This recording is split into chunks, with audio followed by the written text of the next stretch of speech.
who are members of this committee and members of the National Assembly who are here with us.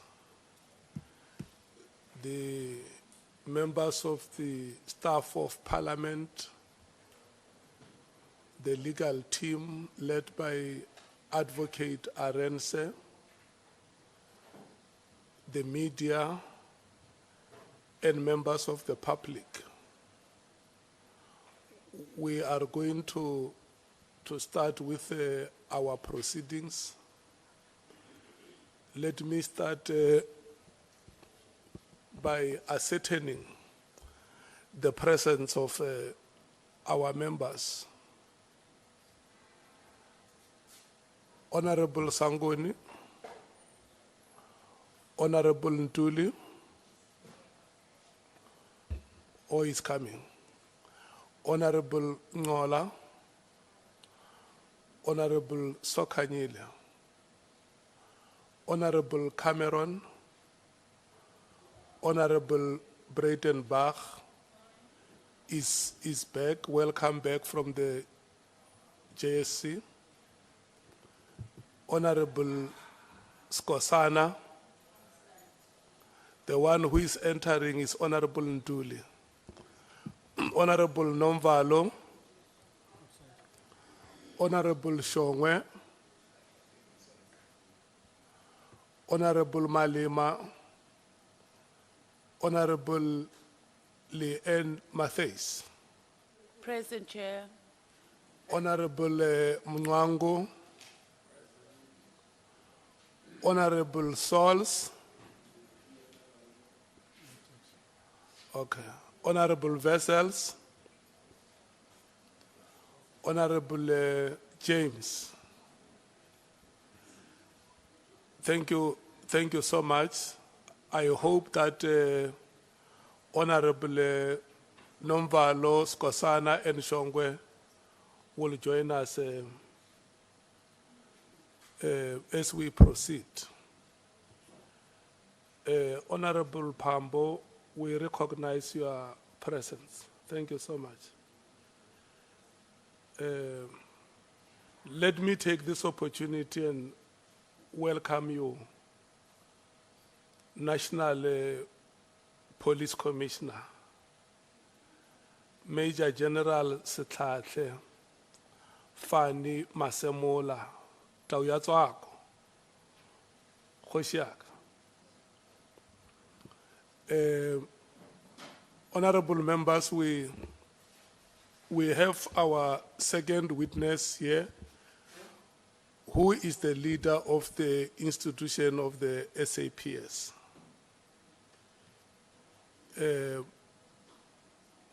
I am going to check with yourselves before we allow the senior counsel to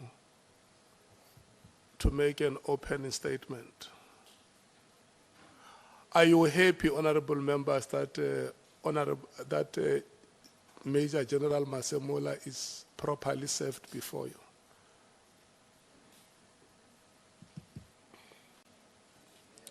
The statement has been uploaded with yourselves on Monday. There were improvements that were made to the statement, and it has been accordingly sent to yourselves. I do not see any member who wishes to speak. My assumption is that all of you are welcoming him to these proceedings, and you strongly feel that we must proceed with him. Senior counsel, may I please hand over to you. Where is that? I don't want to read. Good morning, Honorable Chair, Honorable members, General Masemola, National Commissioner, my colleagues, Larato and Maria. They're still okay? my other colleagues from the parliamentary team, legal team, has been assisting us, members of the media, members of the public. Good morning, everyone.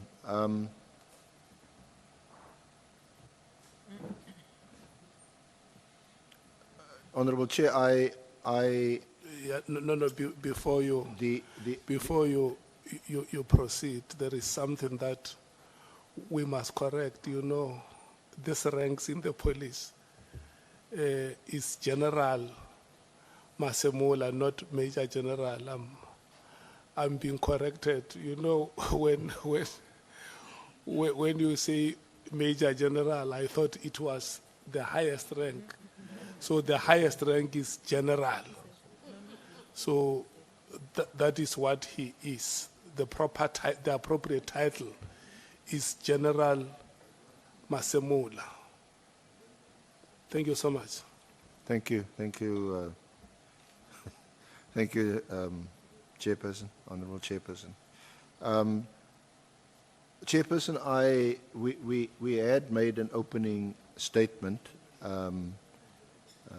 in terms of the evidence that we intend to present, the order of witnesses, etc. So that's already part of the record.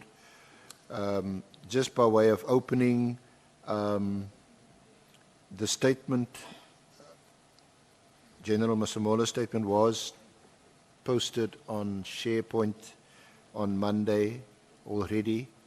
The hard copies were only made available yesterday, however, and that was due to the fact that we wanted to avoid a similar situation to what happened the other day when Lieutenant General Mkhwanazi testified and there was an issue about his statement. That has now been fixed, and General Masemola has been through his statement. He's signed his statement, and we are ready to proceed, Chairperson. And I would humbly request that that General Masemola be sworn in as a witness, and we can commence.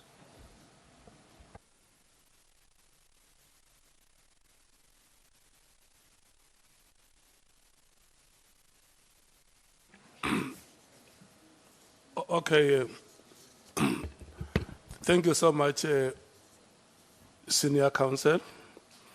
And good morning once again, General Masemola. I want to request that we take you through the administration of oath. And let me make the following statement before we administer oath. General Masemola, you have been invited to appear before the Ad Hoc Committee to investigate the allegations by Lieutenant General Nhlanhla Mkhwanazi, and also to provide information in relation to those allegations made for the purpose of Ad Hoc Committee oversight, investigating those allegations. The allegations include, amongst others, the alleged unlawful disbandment of the political killings task team or force, which is otherwise known as the PKT team. The alleged moratorium on the filling of vacancies within the South African Police Services, and alleged corrupt relationship between senior leadership within SAPS and members of the public, as well as police interference in the work of the SAPS. In extending this invitation the Ad Hoc Committee chairperson has indicated that you may provide such information to the committee. If you so wish, under oath in terms of the powers, privileges, and immunities of Parliament and Provincial Legislatures Act, you have indicated that you wish to take the oath so as to be afforded the protections as provided in the Powers and Privileges Act 2004. Please be informed that by law, you are required to answer fully and satisfactorily all the questions lawfully put to you, or to produce any document that you are required to produce in connection with the subject matter of the inquiry, notwithstanding the fact that the answer or the document could incriminate you or expose you to criminal or civil proceedings or damages. You have, however,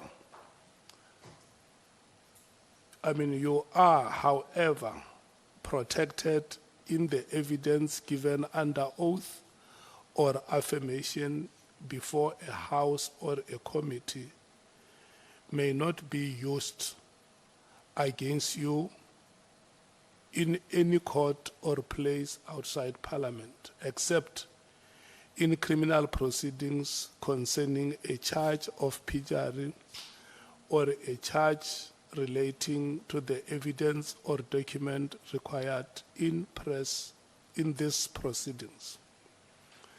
Please be aware that in terms of Section 17, subsection 2 of the Powers, Privileges and Immunities of Parliament and Provincial Legislatures, of persons who willfully furnish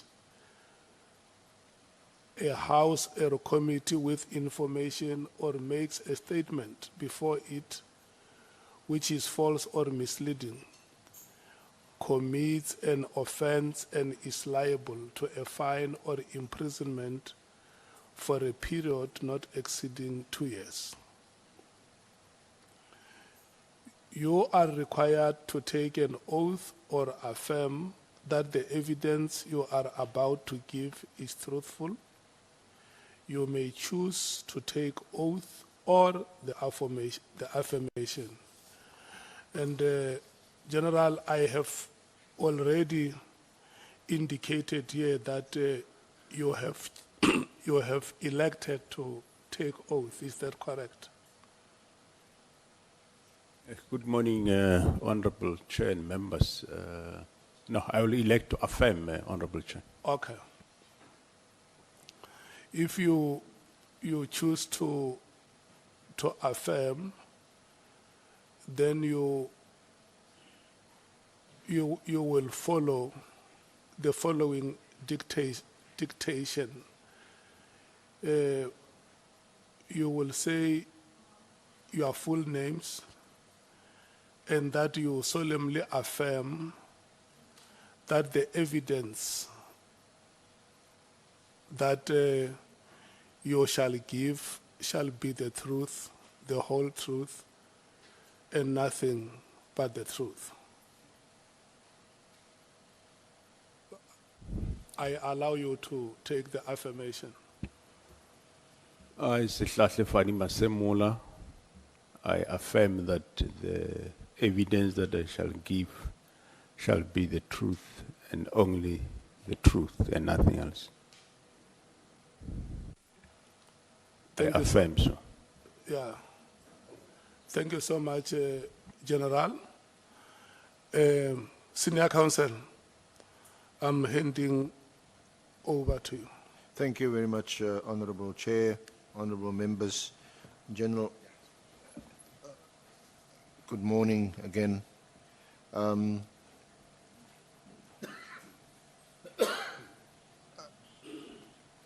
In terms of the approach that I am going to adopt. I've discussed it briefly with you. I don't intend to ask you to read your statement.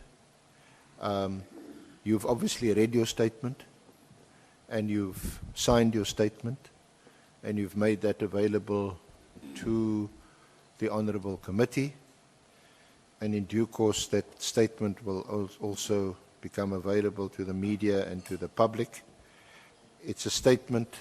Can you just confirm that this is your statement that you made to the evidence leaders in your consultations that you've had with us? Honorable Chair, I do confirm that it is my statement I made with the evidence leaders. Thank you. So, just in terms of the structure and the approach that I intend to adopt, we're going to look at some background matter, just to briefly put that on record.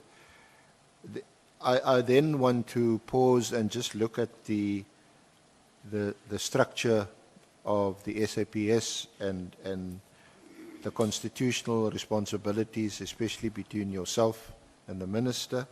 That is in the affidavit at page 9.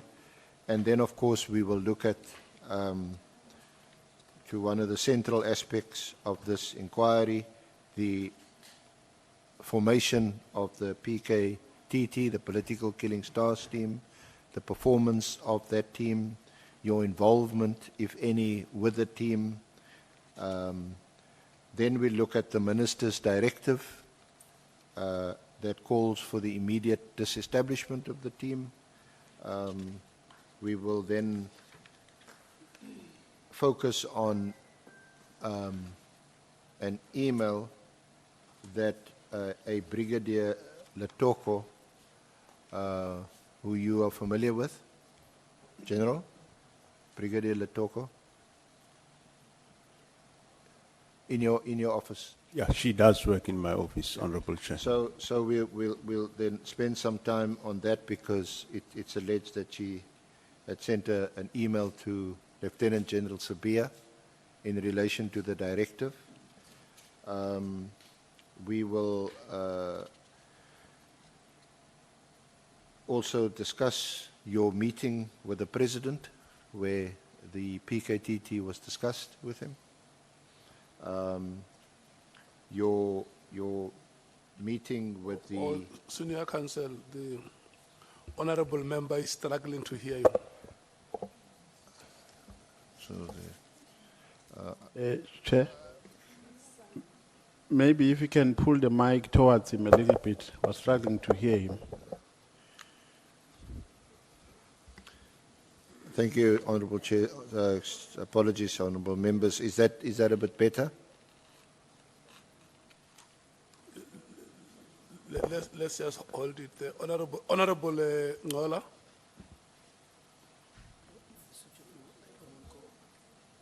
Is there a volume that one can... Is that... Switch it off, that one. Yeah. I think, Chair, generally, I get what Mr. Nhlanhla is saying. Generally, the sound here is so low in the chamber. If there's, our support team can consult up there if they can't work out something. It's very low. Even yourself, Chair, you are low in terms of the voice. So I think it's the chamber itself. So if they can look at it from that angle. Thank you.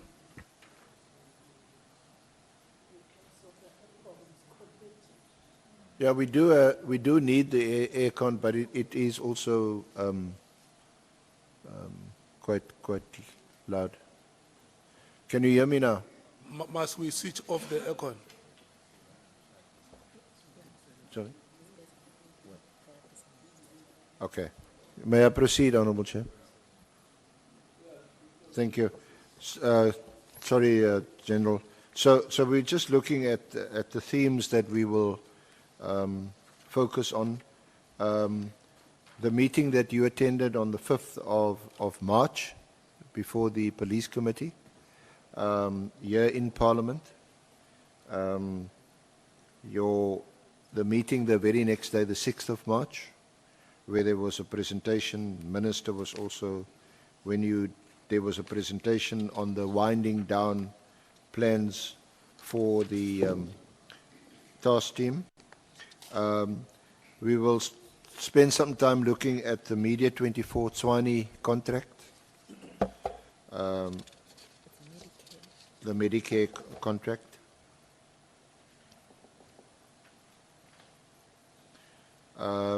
We'll deal with at annexes SFM 22 and SFM 23. In your statement, you referred to some false narratives in the media. We'll deal with that. And then we'll focus lastly again on the PKTT. So, just confirm, please, that these are all topics that are covered in your statement, your sworn statement, and that you are familiar with these topics and that you would be comfortable in dealing with them in your evidence. I do confirm, Honourable Chair. Thank you. As discussed with you in our briefing meeting this morning, I indicated to you that the approach will be somewhat different to the approach adopted in the Commission, because we only have you here today and tomorrow. You won't be recalled to be examined or re-examined or cross-examined, rather, by other, especially persons who are implicated in this process. So we have to ask as many questions. Hopefully you regard them as relevant to the terms of reference as possible. So we may, as it were, go off your statement and ask you about other matter for your comment. If you have any knowledge about them, then you will no doubt respond. If you don't, you just need to indicate that you are not able to comment. Is that in order? That's in order, Honourable Chair, members. Thank you. So, General, just you just by way of background, also you are familiar with the terms of reference of this committee, and we're not going to go over that again. That you will find from page 3 and 4, 5 of your affidavit. General? Yeah, that's correct. I am familiar, Honourable Chair. Okay. So if we may just pause at paragraph 11, page 6 of your statement, which is a summary of what is doubtless a distinguished record in the South African police services, a long and distinguished record, which ultimately resulted in your appointment as the National Commissioner in March 2022. And we also see that you had already been a recipient of the SAPS Gold Medal for Outstanding Service, and that you have various specializations such as extensive experience in negotiation, peacekeeping, crisis management, and interdepartmental coordination. That is correct, Honourable Chair. It seems you need all of this now. Yeah, it looks like. We need your extensive experience. So,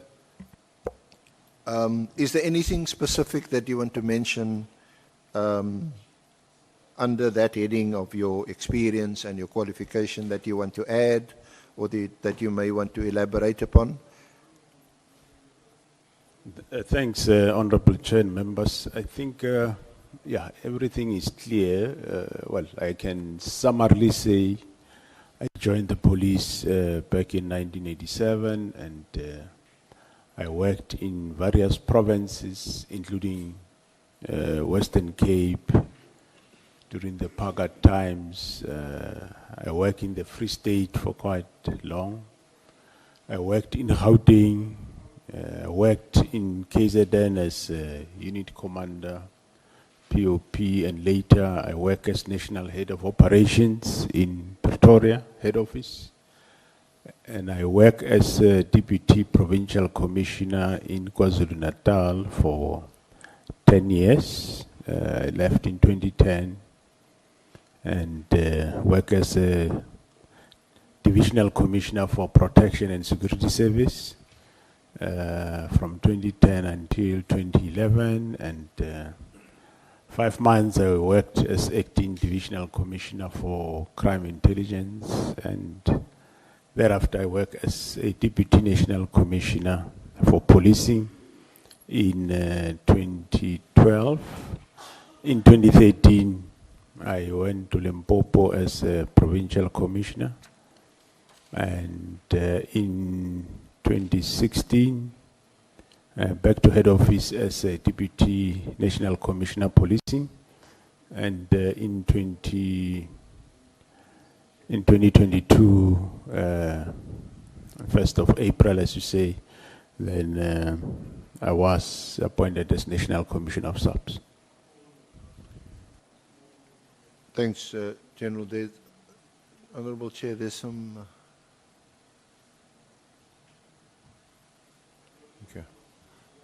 Yeah, we can, is it outside? Yeah.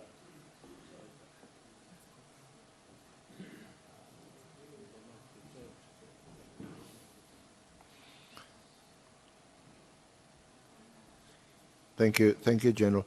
So,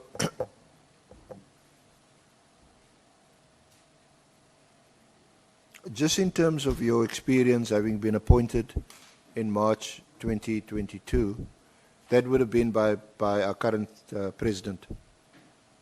That is correct, Honorable Chair. Since 2022 to date, just in summary form, what would you describe, or how would you describe the state of policing in our country? Well, I will describe the state of policing as, well, quite challenging, taking into account various factors that the country is facing since COVID-19. The country has never been the same.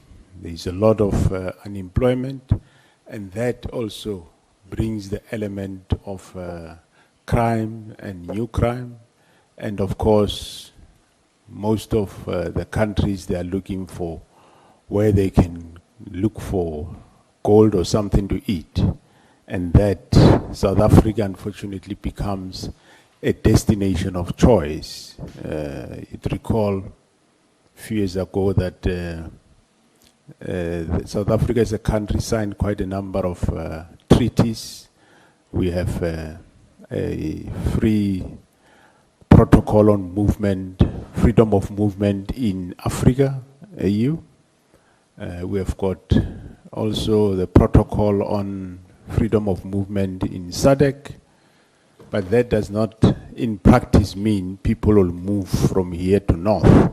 It means they all move south, which makes the resources of the country to be under pressure, and as a result, crime becomes a problem, new forms of crime that is imported in the country.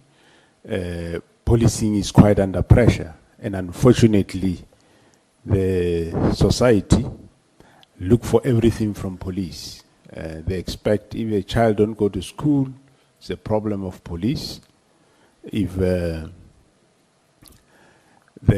spouses have confrontation, where were the police? And so it's quite challenging. The policing of today can never be associated or described as the policing of 30 years ago. It's quite challenging and requires, of course, new South African Police Service. We are trying our best to cope with what we have, but we do have, of course, limitation of resources. Resources are not in abundance, and population and challenges are growing far more faster than what we have. Thank you very much. So, General, just in summary, well, firstly, the one thing I didn't notice is that you don't have expertise in social work or social development, because it seems to me that's a necessary qualification now for a police officer too. Just Yes. from what you describe, you now expected when children are not going to school and there's issues with them. Of course, domestic violence, especially gender-based violence, is a huge problem in our country. So a lot of social problems too that you have to deal with. That is true, Honorable Chair. I normally say that you do not go into a McDonald's and order a beer. You don't do that. But with regard to South African Police Service, that is the case. We expect police to work and deal with criminals and show a certain posture. But at the same time, when they get to the victim, be it of gender-based violence or any other victim, then we expect the same person to have a different face. Whereas in reality, we should be saying police deal with criminals and let those that are trained to deal with social issues, deal with those issues on a 24-hour basis, and don't expect one person to have double face. Thank you very much. So you mentioned, however, a number of challenges, and we describe them as challenges, migration, unemployment, poverty, those kinds of challenges which tend to give rise to crime and puts the police service under tremendous strain. That is correct, Honorable Chair. Now, however, would you describe the police service as being in a state of crisis? Or are you managing the crisis? I will not describe it as a state that the police service is in a state of crisis. Well, the police that are working in South Africa are from the society and community of South Africa. And what you find in the police is what you find in the society. So you cannot see them in isolation from what is happening in the society. Currently, one cannot describe it as a state of disaster, because all of you that are here, you woke up, you left home. You either left a domestic worker alone, and or you left a gardener, or you left somebody, and you will go back home and still find everything intact, find your vehicle. And banks are out there. We know that there is money in the bank. It was there last night, it is still there now. Well, there will be now and then crimes that happens. So that tells you that there is police in the country that are doing their work. Not that we don't have challenges. We do have challenges, both internal and external. But however, also, internally we are doing our best to correct the wrongs that are there and root out and address those that off-ramp from the principles. But of course, also, there is external challenges from the society that also is getting into the organization and infiltrating the organization. So I will not say there is problems in the country, but I will not say we reach a stage of crisis. No, thank you very much. Now, thank you, General. Now, some of the wrongs that you refer or allude to, some of it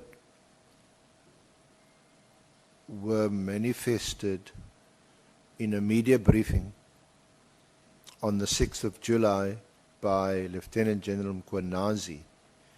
And you're familiar with that, and we're going to spend a bit of time also just looking at what he said at that media briefing.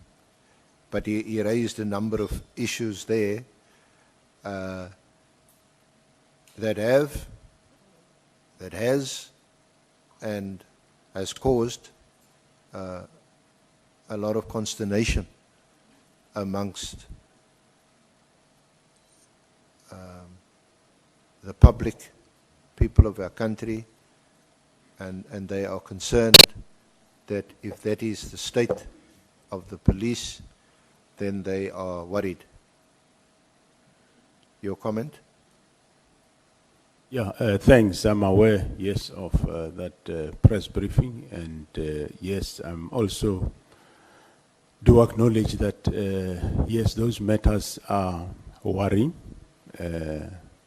definitely where there is some disruption or infiltration from criminality into the police.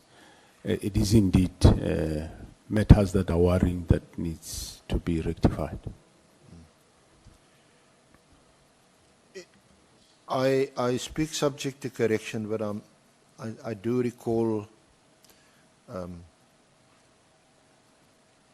one of the honourable members asking General Kunazi yesterday, last night, could have been around 11 o'clock or 11:30, so I may, my recollection may let me down. But someone asked him about the state of the police, and he's since this media briefing on the 6th, and I think his answer was that it's better than it was on the 6th of July, and there's been some improvements. I'm not sure whether you're able to comment on that, and whether some of these issues raised by Lieutenant General Mkhwanazi at the media briefing on the 6th, whether some of these issues have been addressed or even remedied or corrected. I would say, Honourable Chair, yes, some of the matters have, there has been improvement. For example, with regard to enrollment of cases, I would say it improved quite drastically. In the past, I know that it would take various members and or even the PKTT tremendous effort to get cases enrolled, and they will be shown from one pillar to post, and nobody being prepared to make a decision, because it's either you make a decision whether there is a case or there is no case to answer, simple as that. But they will be shown from pillar to post, but I'm sure the relevant team members, if any of them comes here, will be able to be specific on those, which required number of meetings. But yes, there's been a difference since then to today.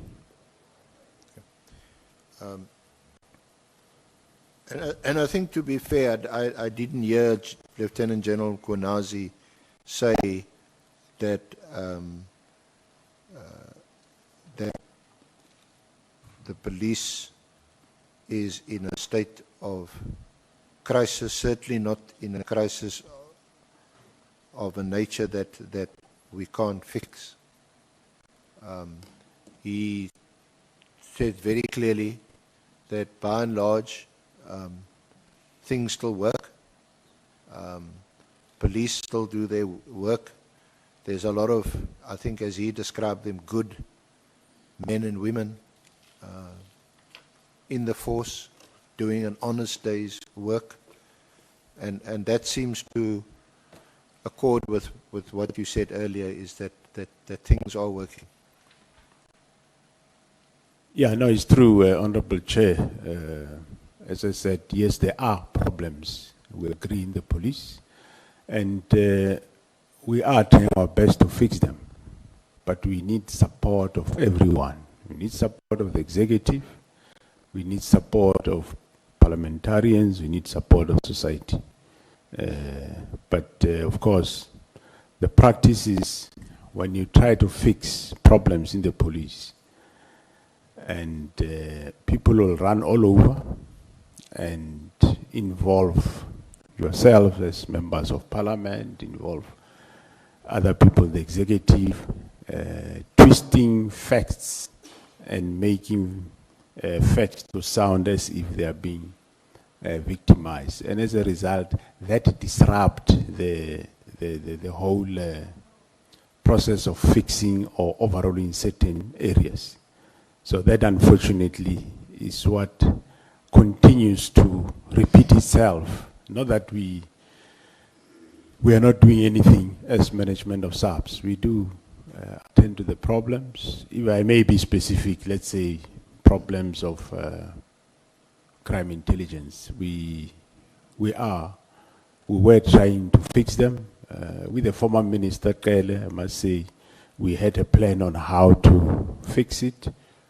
We started halfway, it was new administration, he left, and then the new minister came, and unfortunately I never had opportunity to brief him, but we had plans to agree that let's make time brief and talk about the problems that are there in order to fix. So yes, they come a long way. And it's not that people are being targeted. It's about just correcting the wrongs and getting the organization to work more better. That's what we actually were looking for, or we were doing. Now, apart from the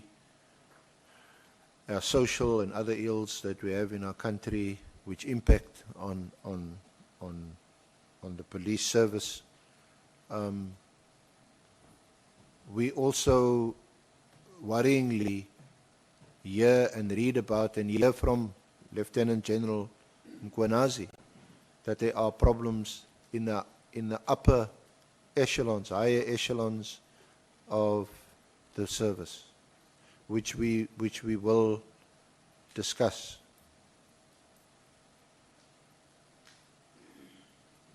Yes, yeah, there are problems, but it's not problems that are beyond to be resolved. They can be resolved.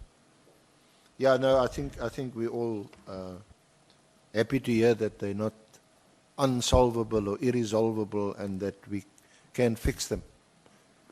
Because you would agree it's important that they must be fixed. Yeah, no, I agree. Yes, it's problems that have to be or need to be fixed. I mean, if we look at your own position as the highest ranking official in our police service, over the past, how many years, we've had so many national commissioners, acting national commissioners. And I think hopefully you heading in that direction, but I don't think any of our national commissioners serve a full term. You've been appointed for 5 years, is that correct? That is correct, Honorable Chair. So your term will end somewhere in 2027. That is correct. Yeah. So you at least heading in the right direction. But none of our other national commissioners have even finished a term. One of the things that this honorable committee is mandated to look at and to present recommendations to the National Assembly is, how do we restore trust and confidence in the police? Okay, thanks. Yeah, no, I do agree that I'm sure, yes, the committee should look at that. But whether one ends the term, you will never know. But of course, I would want to finish the term. But sometimes it's not determined by the individual. It's determined by somewhere. It's determined somewhere in a little corner and cooked there and said, no, this one must now go. And they will fight tooth and nail to make you to go. So it's unfortunately the situation, but it's something that can be managed and averted if there is cooperation by respective role players. I'm interested that you use the word they. Who are they, General? Because you are appointed by the President. Yes, I'm appointed by the President, but you will find that there will be criminal cartels that will go into a little corner, connive, and come up with a case. And then the day, whether there is a case or there is no case, the fact of the matter is you have been removed. That is the most important. So, and so that's the reality of the situation. So are you saying that despite the fact, and it's a constitutional obligation on the President, despite the fact that the President makes the appointment of a national commissioner, it's still subject to outside third-party influence? Yeah, yes, it's subject to, yes, quite a lot of other factors, as I said.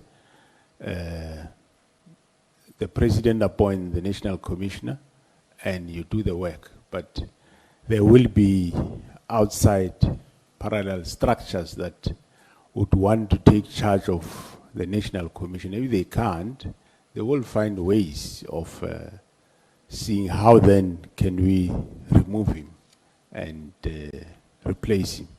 So actually from day one, when you get appointed, there are already those that are working day and night to see how we can remove him. So it's not a calling that you are there, you are focusing on solely fighting crime.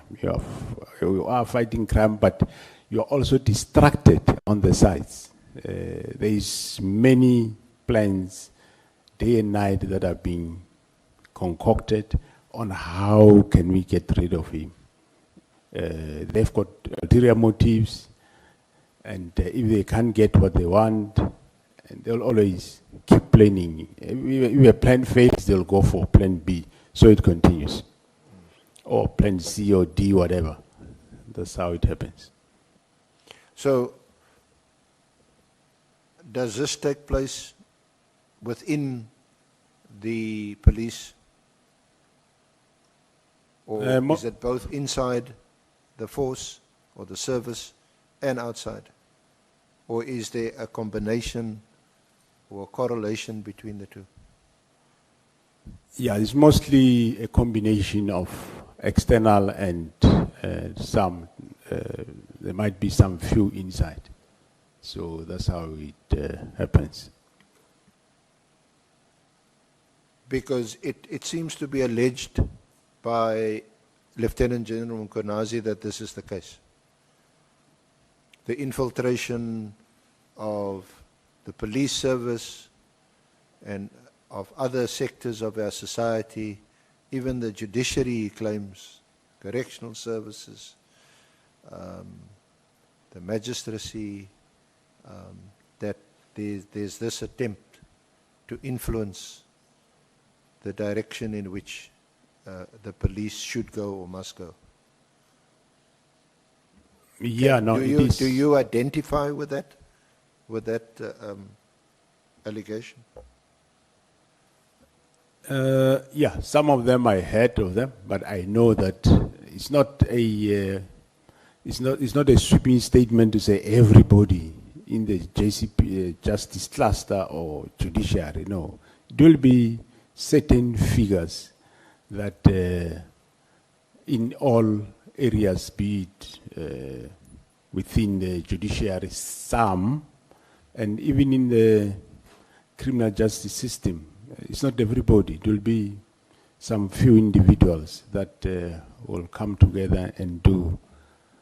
They go on places and caucus and plan as to what they want to do. So it's not to say is everybody is involved. No, it's some small groupings and cartels that, or you can call it a gang, that will plot this. And if that whatever they plot fails, they'll start another one, or another group will start something else somewhere. So yes, of course, the whole purpose is to take control, and which, of course, we are not allowing that to happen. But of course, remember, we deal with people that are sophisticated, that knows what they are doing. So it takes time and quite challenging to get to them, because they know how to play the system. Thank you, General. So I suppose we, and especially in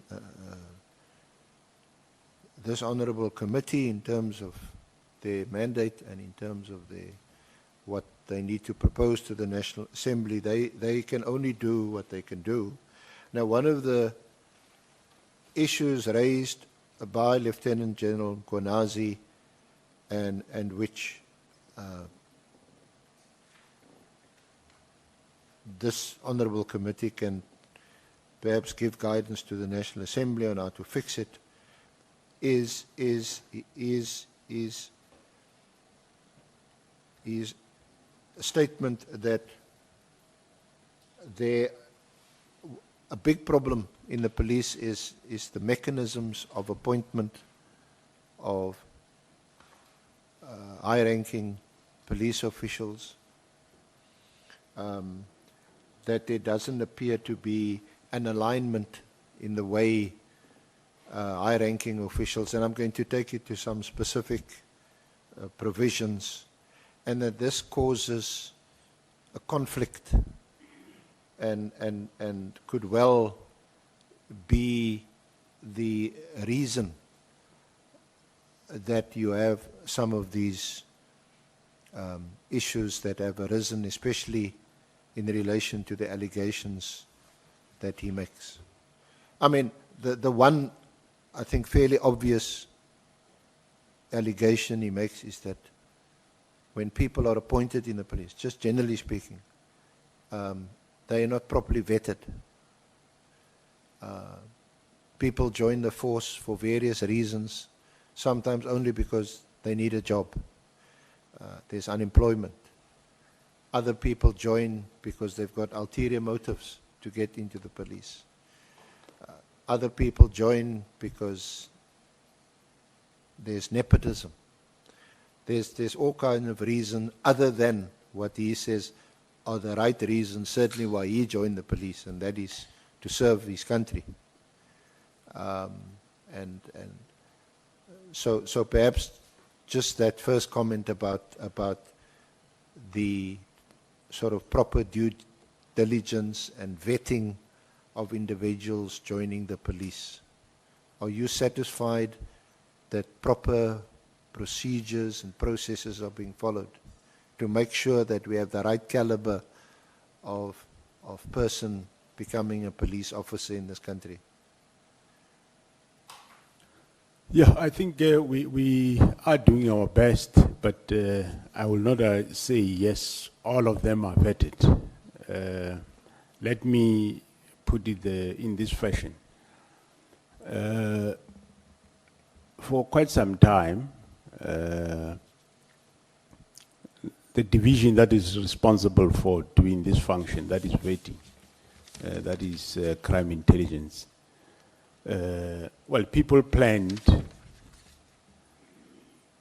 at some point earlier, the years around 2009, 2010, most of the systems, especially in the JCPS systems, have been scrambled, and of course, coming from in the previous, for example, the vetting capacity of crime intelligence, I think around 2010-11, there were not more than 7 people.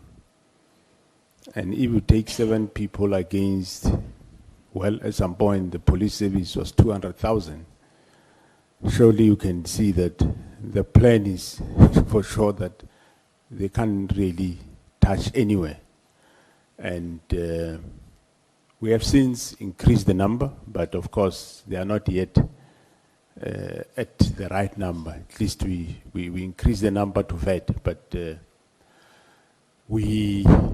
I can confirm that we are not at a stage where we can say we are comfortable. But with regard to your senior management, yes, every year they submit financial disclosures. We do a lifestyle audit internally.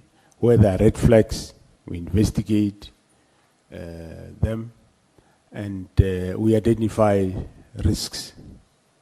So much so that I can even say that the IMSA, which is the risk management institution of South Africa, this year they gave an award to, I think last week, they gave an award to South African Police Service as the best public department in managing and applying risk management. But what then is not yet home is that we don't have the capacity to fully vet the whole 186 workforce. We are still building that capacity. But luckily, with regard to senior management, in April this year,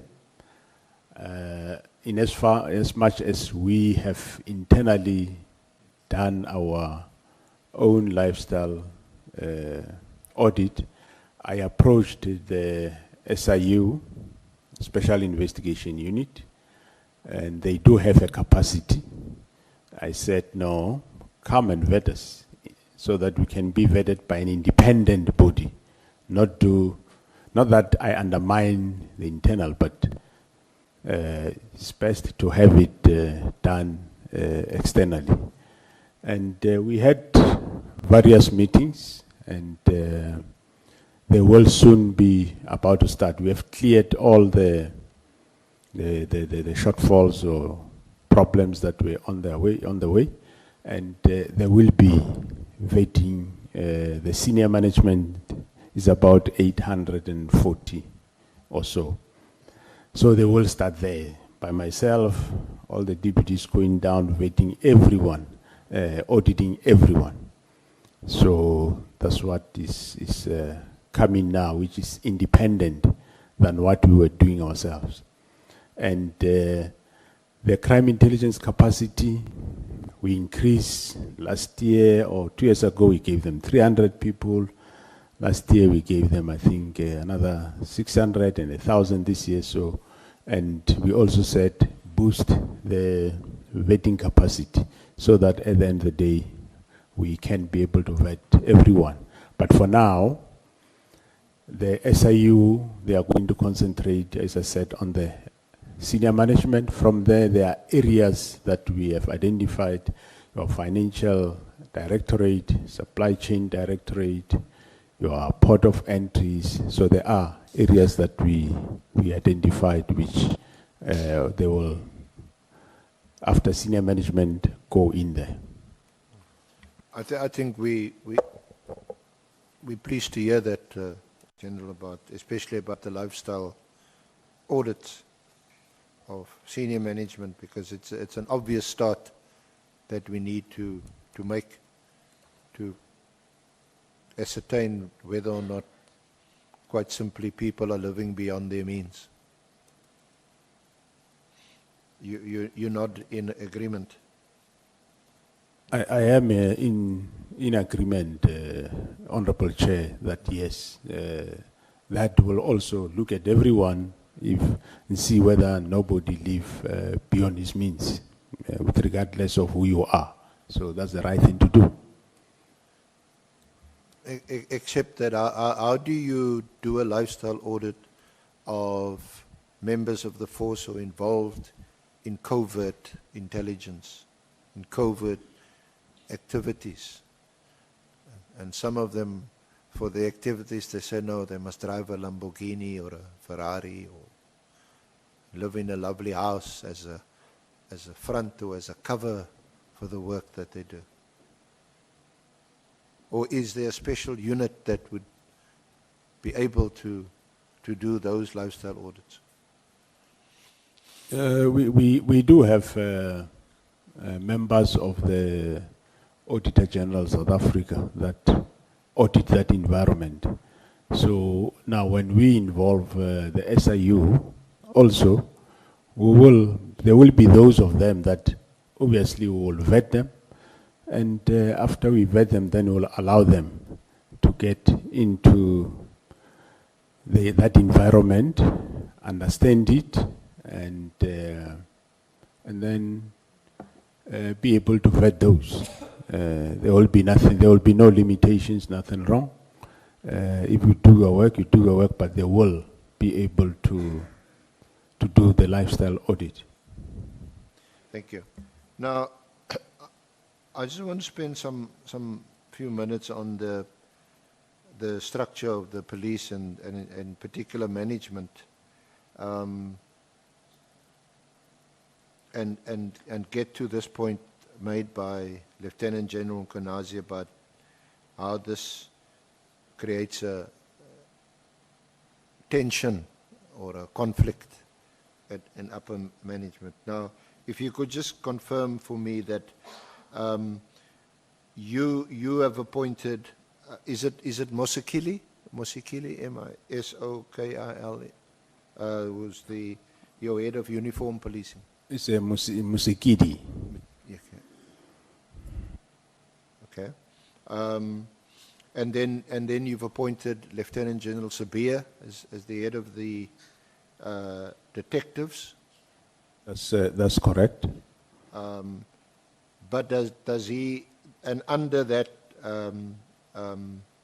falls crime intelligence, of course, detective services and forensic services? That is correct, Honorable Chair. And then you've got, is it Lieutenant General Vuma for police support? That is correct. Now those appointments, you make those appointments as the National Commissioner? Yeah, well, some I appointed, some I found them there. You yourself, you're appointed, and the provincial commissioners are appointed in terms of our Constitution and the Police Act by the President. I am appointed by the President, and then I appoint provincial commissioners In concurrence with the provincial executive. That's right. And your appointment would be for a limited period of 5 years, although renewable. Yeah, it's limited to 5 years, myself and both also the provincial commissioners. But where you make appointments like you have, those appointments are up to 7 years, but no longer than 10 years. No, the appointments we make, if it's deputy national commissioners or divisional commissioners or any other senior manager, those appointments, they don't have a period. So where appointments are made under the Police Act by you, those appointments for an unlimited period is like a permanent? Yeah, they are permanent, correct. Unless whoever the next national commissioner, when he comes, he decides to restructure the police service in terms of the Police Act allows him, and he can then reappoint them anew or take them somewhere else. It depends, but those appointments are permanent. For example, I think with me, Director General Vuma, she was appointed by the previous National Commissioner with myself as the deputy at the time. So, and she's still here now. In as much as we did undertake restructuring, but the restructuring of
the district. I want us just to focus though on the sort of most senior positions and to try and explore this issue of a tension and a conflict, because we also see that in terms of Chapter 6A of the Police Act, the Directorate for Priority Crime Prevention, established under the Act, that's a ministerial appointment. Right. We will continue, of course, to bring you more coming out of the Ad Hoc Committee investigating allegations that were made by Not exceeding 10 years. Yeah, that is correct, but that is a ministerial appointment, which the National Commissioner have got nothing to do with it. Now, is that not a problem, that you have nothing to do with it? Given this position, I mean, just briefly described as we can look at the Act, but the Directorate of Priority Crime Prevention is clearly a very critical position, and arguably a number of these offences allegedly committed by certain individuals mentioned by Lieutenant Mkhwanazi would fall under this category of priority crimes, wouldn't it? Yes, Honourable Chair, it is correct. The National Commissioner is not involved in the appointment. Well, it looks like it depends, I'm sure, from minister to minister. Some ministers will involve the National Commissioner in the selection of the appointment of the national head of DPCI.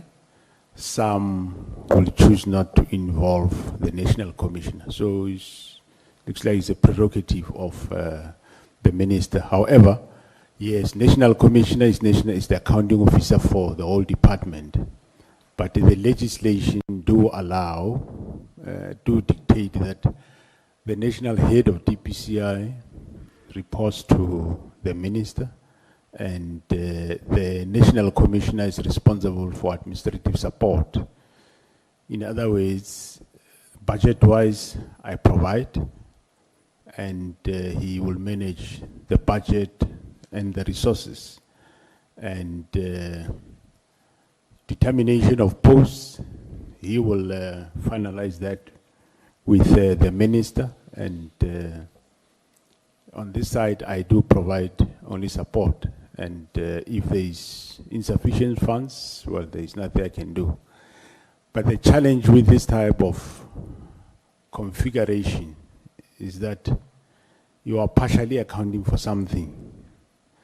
You are partially accounting and not fully accounting. So I'm responsible for administration of the organization. But the same law says the national head of DPCI will determine the fixed establishment of the DPCI. He is responsible for mobility of the members, that is promotion, appointment, and so on, independently so. So it is a challenge for me, I would say, to this committee. You should look at it very clear.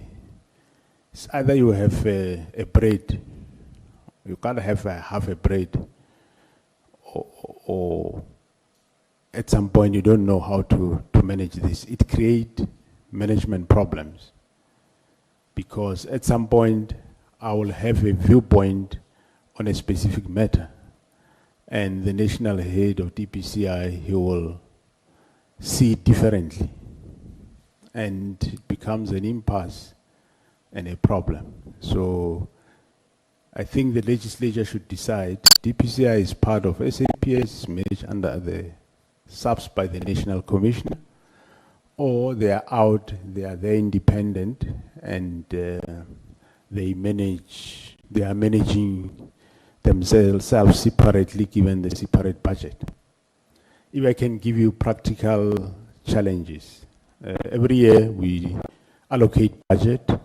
We say so much is for, let's say, posts for, let's say, I say, DPCI will give you 500 posts, meaning my expectation is to see that if DPCI there were 50, and I give them, or there were 500, or let's say 1,000, I give them 500 posts. More or less, I expect them to be 1,500. But after you give them the budget, they go and they take the people below, they promote them up, and they remain 500. And the next year you give another money, they take the people below, they take them up, they remain the same number, and they say we are short. Now what do you do? I've got no powers to change whatever they are doing. So they become like, normally the structure is a pyramid like. The leadership at the top is very minimal and it goes down. And theirs start small and it goes up. Now, and you keep having shortage. For example, not that I accept that the work they do is serious and it requires people with integrity, people that will have sufficient, have been paid enough to can do the job. But it creates a problem. For example, if you take border police and the public order police in SAPS. Border police, I think there are about 7,000 plus in the country. And the commandant head of border police is a Major General. Public order police, there are about 9,000. And the head of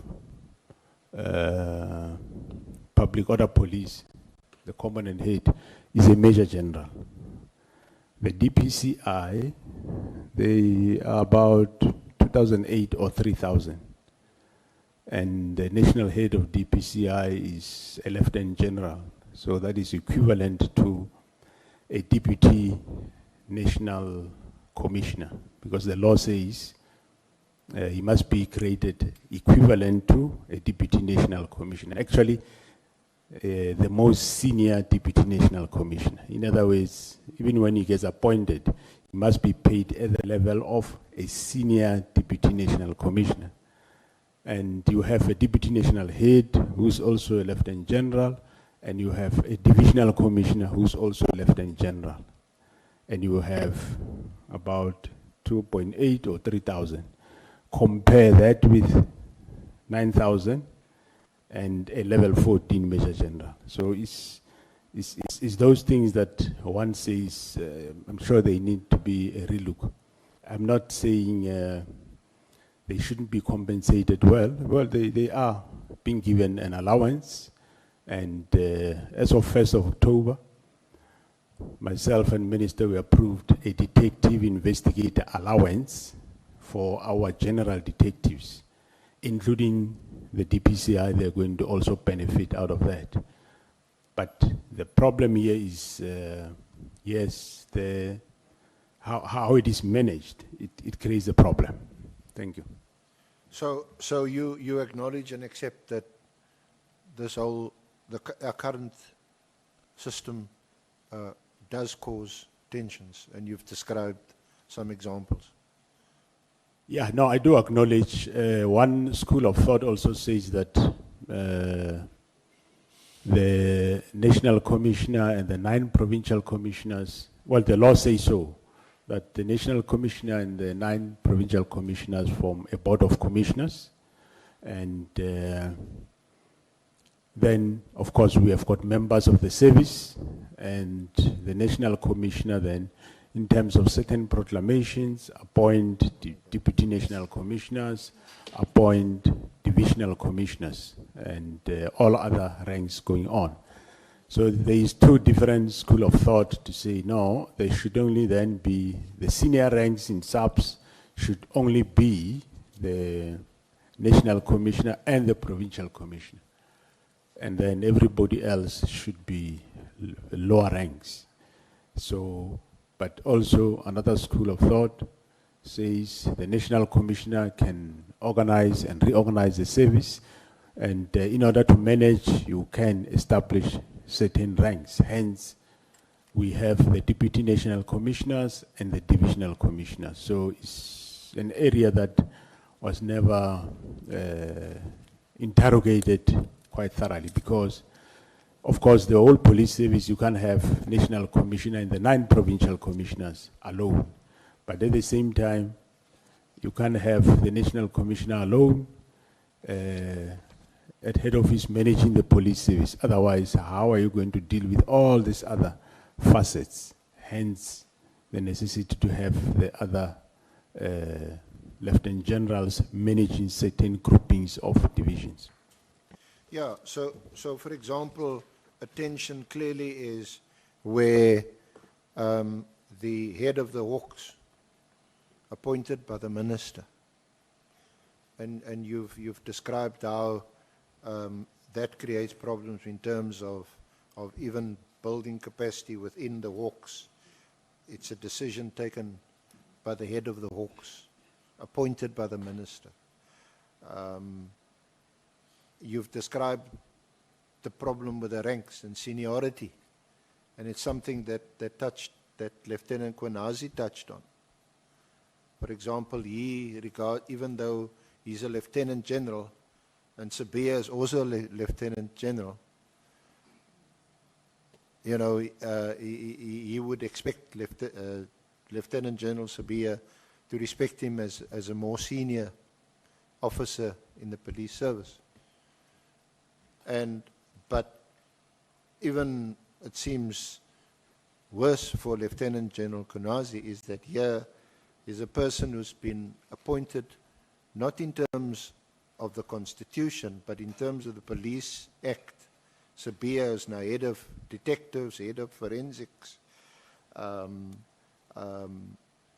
now coming sort of into his territory, his jurisdiction in KZN, and wanting literally to pull rank and ordering dockets to be removed, from his domain, KZN, and these dockets must be taken to head office in Pretoria. You've heard of that tension described by Lieutenant General Kunazi. Yeah. That's why I raised the issue of the appointment procedures and so on, in that, to contextualize it, it's this issue that's raised by Lieutenant General Kunazi. I did, Honorable Chair, heard of that dispute or contention. Yes, the the Deputy National Commissioners and the Divisional Commissioners, of course, the role is when they go and do something in a province, normally you will liaise with the head of police in the province, which is the provincial commissioner. If you couldn't do it immediately, as soon as you finish what you were doing, you then immediately thereafter inform him. For example, if it's a clandestine or covert operation, you can execute whatever operation, but immediately thereafter inform the provincial commissioner. But of course, removal of dockets belongs to a police station which belongs to the province. So yes, you need to inform him when you do such, when you take dockets. So is it a matter of just informing him, is a matter of consulting with him, or is a matter where, like Lieutenant General Sabia is coming to say when he appears here, is that I'm the head of the detectives. Any detective that I give an instruction to anywhere in the country must comply with my instructions. I want that docket. I want to look at that docket. Yeah, that's not how it works. Even myself, I can't just go into a province and say, no, I want that docket. What would be the reason? You must consult the provincial commissioner and tell him why you are doing that which you are doing. If the provincial commissioner is involved in a crime, yes, you might have a reason not to tell him. But if he's not, why would you then just get into a province and do it? It's not that to say if you are a deputy national commissioner, you have absolute power or authority on any detective in the country. You have authority in terms of policy that we will draft, it gets sent.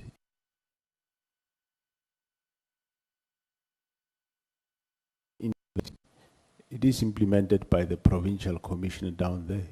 And in case there are problems, they will inform you what is the problem with police. But when it comes to the execution of the job or the work, the provincial commissioner in that province is responsible for policing there, of course, subject to whatever directives I can give, and or if it's delegated to the deputy national commissioner, yes, he can talk to the provincial commissioner. Under normal working circumstances, people will talk, there will be no problem. But if it's a matter of where you must then want to issue an instruction and there are problems, obviously you do have the national commissioner that you can consult to say I have a problem in this area or whatever it is. But you can't go into a province and just do anything or act without involving the provincial commission. If it happens, sometimes it does happen, yes, but immediately thereafter, you must bring the provincial commissioner into the picture. Now there's two issues. Seemingly, the one is, or perhaps I want to ask you to comment. Is that a structural issue? Is it a personality issue?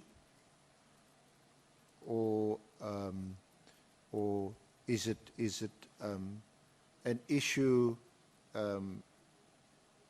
Is it a jurisdictional issue? because surely if a crime is, because the Act provides for it, isn't it? The Act provides for how you define a priority crime. We're not going to go through that. So it's a priority crime. It falls under that directorate, doesn't it?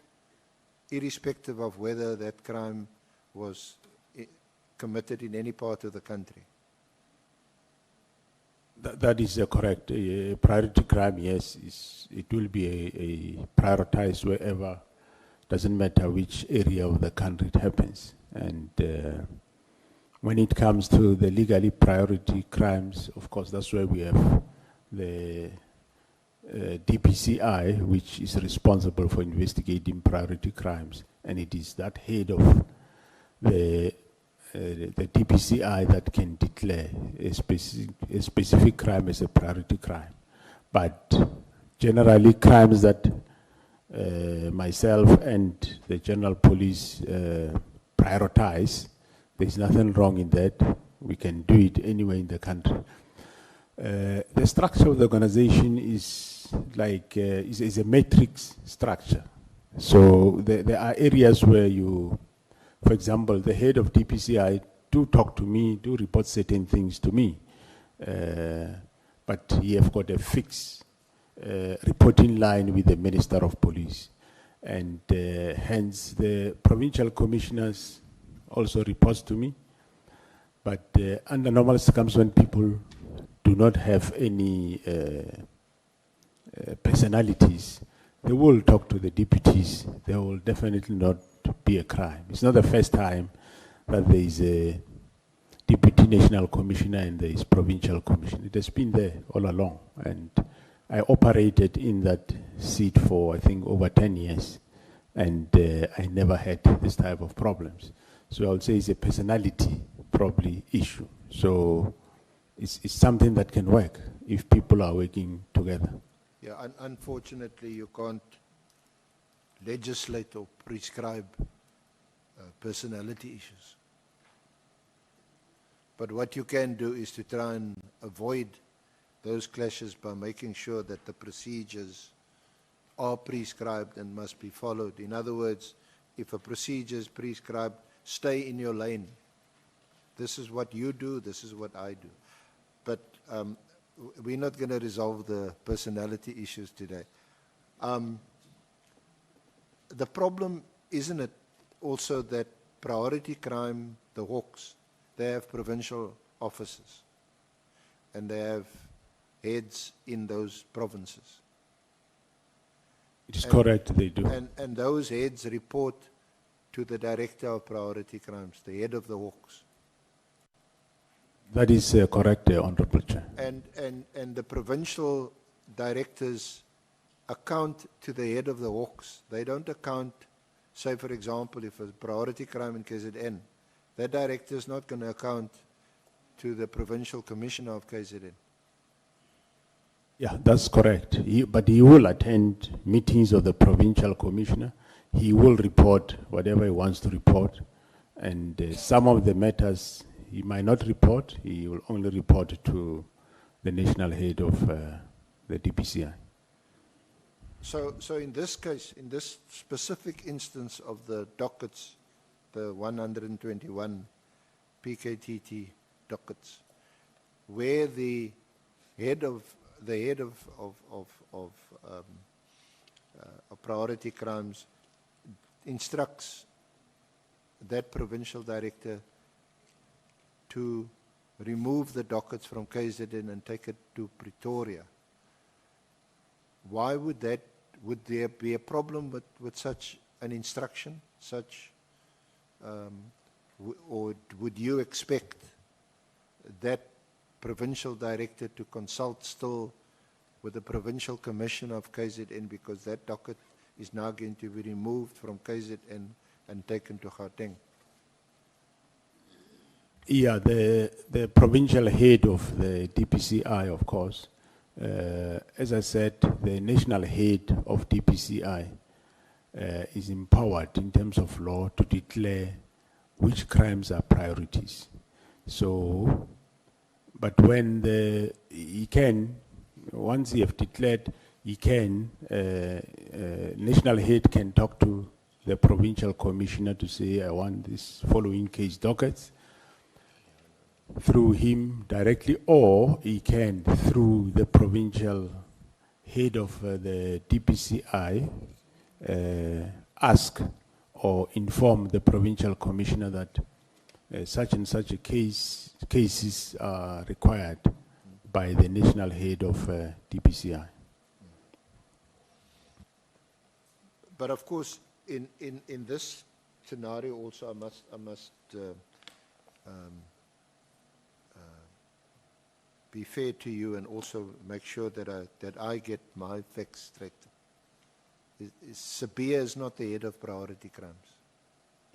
No, he's not. The national head of the DPCI was Lieutenant General Libya, Yeah. which retired. Currently, there is acting national head of DPCI, which is Lieutenant General Nkosi. Yeah. So, yes, in terms of, well, in their case, in terms of law, that's how it happened. But in terms of Sabia is not national head of DPCI, and he should work with the provincial commissioner. But also, the working of the DPCI also is not without faults or problems. It does impact policing in a way, especially as I said, the way certain crimes are prioritized. For example, when let's say cash in transit becomes a problem in the country, the society, everybody else will be looking at me and the police to say we must do something. And the national head of DPCI have declared CIT a priority crime, and he will take those dockets and investigate them. I can establish a task team or say, let's focus on this. And they might come into the meeting with their hands empty. And then I say, we must now analyze dockets and see where is the problem. In certain places, in specific cases, they will bring the dockets, get analyzed, and let's chase the robbers. But in some instances, if they come empty-handed, and they will look at each other with the other detectives and combat teams, and then you have a problem. And they will say, well, it's our mandate, we are busy investigating those dockets. So when they're going to catch the criminals, you wouldn't know. But when it comes to accountability, I must account. So that's the challenge that is out there. But with regard to this case of General Sabia going to a province, taking dockets, no, it's not regulated by, it's not the one regulated by the Police Act of DPCI. No, it's mostly just a liaison with, that's the one that he must just liaise with the province and consult, and then, yeah, they agree on what they do. Yeah, because Sabia falls under you. You appointed him. He must conform to your directives as a national commissioner, and where cooperation, consultation is required so that you can make the system work. That must be followed. That is correct, Honorable Chair. But if you have a situation as you described, which is quite scary, if not worrying for us as citizens, where they're coming to a meeting and they say, hey, where's the docket? No one knows where the docket is. And it's exacerbated, like maybe in the cases that Lieutenant General Kunazi is talking about, where this problem is induced artificially by certain people, especially in the case of organized crime. It becomes a huge problem, doesn't it? Yeah, no, I do agree, yes. It becomes a problem is something I'm sure the committee at some point will have to look at on how to structure it. That's why I was saying you cannot have half a loaf of bread. It's either you have a bread or you have no bread. So I think that will be a best solution, because sometimes if you say, no, I want progress on this case, and they've got no obligation to tell you the progress of the case, they report somewhere. So it becomes an issue. Just to round off on the structures, there's the Act, the Police Act, Section 10 makes provision for a board of commissioners, which consists of the national and provincial commissioners. And the function of that board is to promote cooperation and coordination of the service. Now, how many times do you meet this board of commissioners? We meet once a quarter. But how it is constituted currently is that it is not only the 10 people that you are counting there. We also include, we had quite long deliberations, I think it's before my time, and we included the Deputy National Commissioners and the Divisional Commissioners in the Board of Commissioners. So yeah, we meet once a quarter. And some of, yes, it's an area, of course, that is subject to deliberations. At some point, we had the board consisting of the 10 coming to give feedback to others. And at some point, as I said, I think it's 2019, before I became National Commissioner, where then we decided to include both the divisional commissioners and the deputy national commissioners, so that the executive management is all on board of whatever decisions are made in the organization. Now that is the position de facto, as a matter of fact, but it's not prescribed in the legislation. Correct, it's not prescribed in the legislation. All we did is just we added the extra people to what is in the legislation. So would you be in favor of at least what appears to be a fairly obvious amendment to the legislation, that this board, well, it obviously will have to be renamed because it's the Board of Commissioners. It's no longer, because it's the National Commission and the 9 provincial commissioners, some maybe Board of Senior Management or something like that, where all these heads that you appoint, there's the priority crimes appointed by the minister, all of these heads and the deputies are all included in this consultative body. Would you be in favor of such an amendment to the law? Yeah, I would be in favor of such. Hence I took over also. I didn't change it to what it is. I left it the way it is. The reason why I will do that is the current, what is in the legislation, the 9 provincial commissioners and the national commissioner, 10 people. It practically it brings quite a number of challenges to the table. You have 10 people. To put it practically is to say you have 10 people in a boardroom. They are all temporary workers. Myself, if I finish my term, I'm left with about a year left. I think yesterday you asked Mkhwanazi as to how far he goes. I think he said next year early. March 20. Yes. Then you'll have somebody who's finishing January next year, somebody finishing December 2025, somebody finishing April next year. So you have 10 people who are in a boardroom to decide and make long-term decisions of an organization. But they are human beings, and they might also have their own interest at times. Now, if we look at it practically, these 10 temporary workers, maybe they are all left in less than 6 years, but they must take decisions, that far-reaching decisions for an organization that will remain there, even after they've left. Even the one leaving next month must take a decision that will have a long-term impact in the organization.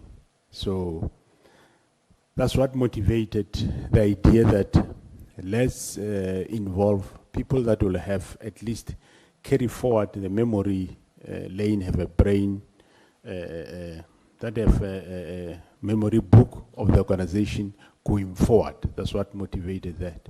And we have seen it in the past where, for example, a provincial commissioner will promote certain people, and when he moves to the next province, he will promote those very same people above those that he finds in that province, even if he's left with a year or so. So that, well, National must intervene and rectify that, but that's one of the challenges that says, yes, the law says the Board of Commissioners have these 10 people, but practically, these people are driving an organization that will be there tomorrow and still in the future. So the interest of the organization will have, it's long term, it's far reaching, it's not short term of tomorrow. And so that's why I will say I'm in favor of the current way of composition, which include deputy national commissioners, divisional commissioners, because you really have interest of the organization. Because if you really have, these ones, I might be using the wrong term, I say they're temporary workers. One is left with a month, one is left with 2, one is left with 3, and they are alone in a boardroom, they are deciding for an organization. It just doesn't augur well. That's my summary. I might be wrong. Thank you. But General, this board, which may now be renamed, if changes are made which you accept, that board doesn't have any decision-making powers, so it doesn't affect the organization going forward. What I read to you is that section was 10.2 of the Act. It talks about, or the main function of that board is to discuss ways of facilitation and consultation. In other words, these jurisdictional issues, the conflicts that arises from national appointments, provincial appointments, it seems to me that that's the main function of that board, is to iron out any of those differences and issues. So that, quite frankly, it doesn't matter whether the one sitting there from the provincial commission has got a month left or another deputy has got a year or 2 left. They're not making any decisions that take us into the future. Or I'm not sure whether you were thinking of some other structure. Yeah, well, if that is the only structure recognized, so they will be making inputs to policy of the organization, which that policy will affect the organization going forward. Now, in this year, when is the last time that the board met?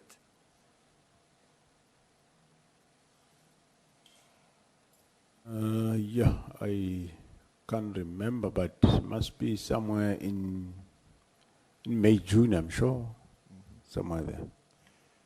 So if you met in May, June, Lieutenant General Kunazi would have been in such a meeting, And from what you say, even though it's not prescribed in the Act, your other heads of divisions would also have been in such a meeting in May or June. Would that be correct?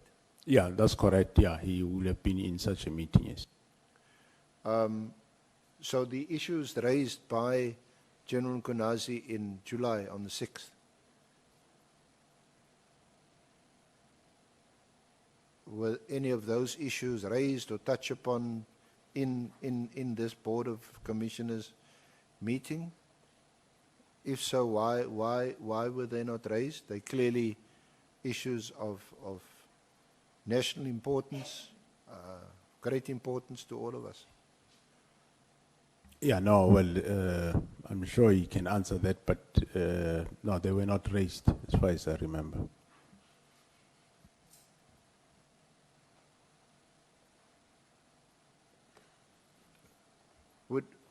Could one not have expected Lieutenant General Mkhwanazi to raise it at such a meeting, given, and we're going to refer to some of them, given the frustration on his part that no one seemed to be listening to him. He raised this, he raised it with you, he raised it with, tries to raise it with the minister, it's not getting anywhere, and then he said, no, because the 6th of July for him was, you know, was the straw that broke the camel's back. He's had enough. He can only now appeal to the general South African population and tell them this is what's happening in the police force. So why, sorry, I'm being long-winded. Why was that not raised in this Board of Commissioners meeting? Thanks, Honorable Chair and members. Well, I do not have the minutes of the board, but I don't remember the matter being raised at such meeting. Of course, some matters, I'm sure they are sensitive, might need to be raised in certain forums. So I won't be able to say whether he raised it or he didn't raise it, but I don't remember the matter has been raised. So, yeah.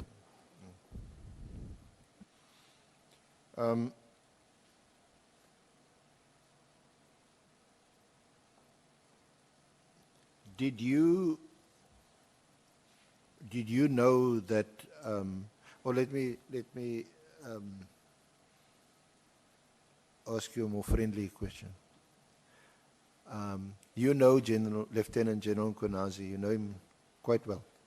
Tell us a little bit about that and whether you have a relationship with him. Well, I know him as a police official, a young man in the organization. I think I knew him many years ago. I'm not sure. He was a youngster in KZN. Yeah, I was still a youngster in KZN. Okay. I was by then a director. That was a brigadier then. I was a unit commander of the public order police in Durban. I think somewhere in the year 2000 or 2001, and he was around for, he came at the unit where I was for special task force selection. And they went for selection in the premises, and at some point, I don't know what happened there. Looks like the instructors cheated them in terms of points during selection. Like if you run or you jump certain kilos or you run whatever obstacles within certain minutes you pass, you don't do this, you fail. So how I know him, he just walked into my office at some point and he said to me, you can't tolerate what is happening there. The beggar says, but I mean, who are you? what do you want? Then he explained himself that I think he was from Public Order Police, Shepston. He's here for selection for task force, and either two of them and him were robbed or cheated on the selection. They are being made to fail, whereas there's one or two white guys that came behind them. They were made to pass. And so I said, okay, I could see that he was very unhappy. So I went there, the back. Well, I wasn't in charge of those people. They just came to use my premises for selection. So I went to see the instructor and ask as to what was happening. And I did find that, yeah, indeed there is a problem in terms of how they made some pass and some fail. And I said, no, you must rectify this. And they rectified it immediately. And he went for the special task force training. And he came back, stationed at Special Task Force Durban. He worked there. I forgot about him. And then one day he ventured again in my office and said, no, he can't tolerate what's happening there because the whites are oppressing them and this and that. He wants to go out of this unit. And then I said, okay, how many Africans you are there? I think there were 2 or 3. Amongst over 20 or 8 or 12 whites. And I says, no, but there is a beginning for everything. You don't run away, you stay there. Then I engaged the section commander in Pretoria for Special Task Force and the divisional commissioner about the conditions. And they addressed them, and then he stayed there for some time. And at some point he was promoted, I think, a captain at the same unit, and he continued working.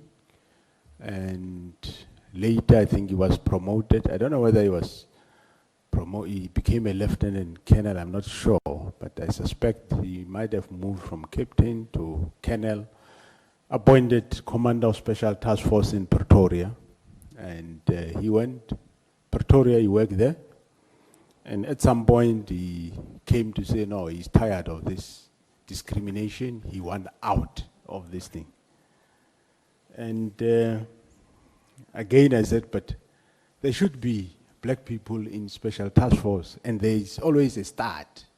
If those that we start with, you run away, and we can't tolerate this. And he referred to me, other people, like the guy he found in Durban, that guy is there in Durban, he's not moving anywhere, he's working nicely there, so why can't I be like him? Then I said, but there is a start for everything, then you must stay there. And at some point, I became national head of operations in Pretoria, so he was also falling within my, my component. So those challenges still and now and then did come, and I would address them, because as a unit commander where he was, the section commander was a white guy, so this white guy will go directly to the members and work with them, sidelining him, and he'll come and complain, and I'll talk to the guy, they rectify, they become big colleagues, working together. And yeah, eventually became a brigadier or director. And yeah, then he flew on his own. That's how I know him. So you gave him wings? And he Yeah, just it took wasn't easy, but Well, and he seems to be the same. If he sees or senses or feels that he's not being fairly treated, he will complain and Correct. take up the issue. Is that how you know him? yeah, no, that's how I know him. Even former Minister Cele described him as a really top cop. You're not surprised with that description? No, I am not surprised. I know how he thinks and how he works. But Former Minister Cele did, however, say that he's not a politician.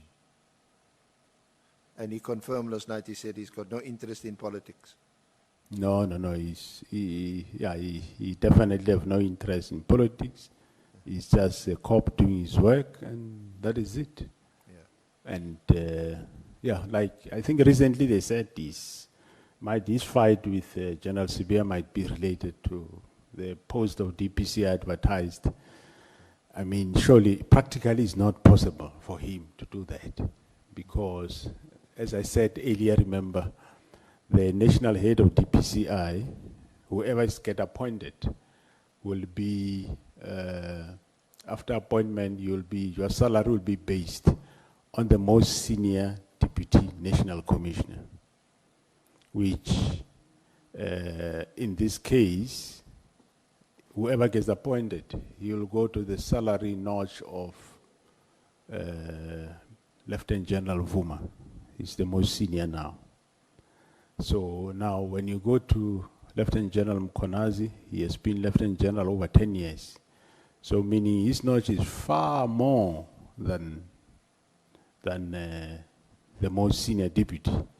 So practically, he can't be applying for a post where his salary will take a dip. So Is he on 15? yeah, they are all level 15, Yeah. but the salary notch will differ. But within the grade, there are notches. Correct, yes. Yeah. And you still a higher notch than him. You still a higher notch than Lieutenant General Kunazi. That's correct, yes. But that was also the case in 2011 when he was appointed as the acting national commissioner. You were one of the deputy national commissioners. You recall that? I recall that. So this, I wouldn't call him a boy, this youngster who ran into your office, he said, hey, I ran 11 seconds, but they put on my form I ran 13 seconds. And these other white guys who ran 13, 14 seconds, they've now been appointed and I haven't. This same young man, he now gets appointed as the acting national commissioner. What was your reaction? Well, it was quite surprising, perplexing. I mean, how did it, there were deputy national commissioners, you go and take a major general that, and he wasn't long a major general for that matter. He was failing you in that rank and appointed a deputy national commissioner. But of course, remember the constitution says the president will appoint a man or a woman as the national commissioner. So the then president, that's what he decided. The problem was, we are lieutenant generals. We have an acting national commissioner, he's here in front of us. He is a major general. Now, how do we do now? So you had to promote him? Yes, we had to promote him at least to be equal to us in rank. That's how it happened. And in that relatively, I think it was just under a year, I think he was acting national commissioner for about 10, 11 months. How did you find him as a national commissioner? And you were a deputy. Yeah, well, he, of course, he was new in the field, so he did work with the deputies well, and he learned fast, and even the divisional commissioners, he did learn fast, and he did his best, I think. You know now, of course, after many years as a fact, but did you know what the reason was that he then asked to be relieved of that acting appointment? Yeah, well, he told us that the way he was asked, or the way he was treated by the then minister, he didn't like it, whatever they said he must do, he didn't like it, so he said they would rather part ways so that he go back where he was. So, yeah, he alleged, and I think we know some of the detail of that. And, out of respect, I don't want to explore that. It's also not particularly relevant to our terms of reference. But it seems he alleged ministerial interference. So he appears to be a man of principle. Is that how you got to know him, Lieutenant General Kunazi? Yeah, no, that's how I understood him that time and now, yes. That they differed on that and he walked away. Thank you. Honorable Chair, is this a convenient time to take a lunch break? Yes, I wanted to say that when you finish this part, it's 1 o'clock, we must break for lunch. And then, honorable members, we will come back at 2.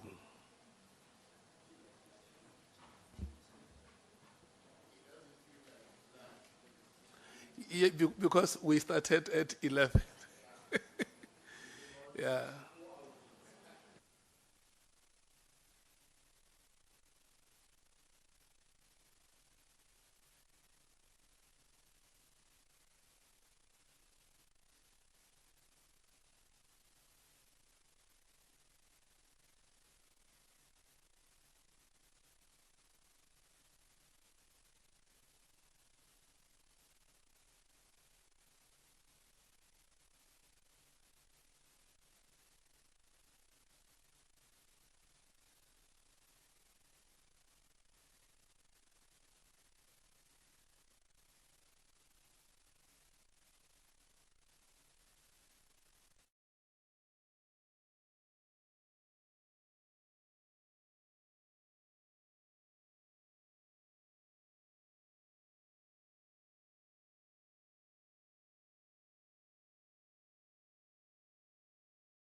at least you and the honorable members have that background. Okay, thank you. General, can we just move on to another topic? That is the political killings task team. And as you know, the terms of reference requires us to evaluate the effectiveness of this political killings task team and its official status.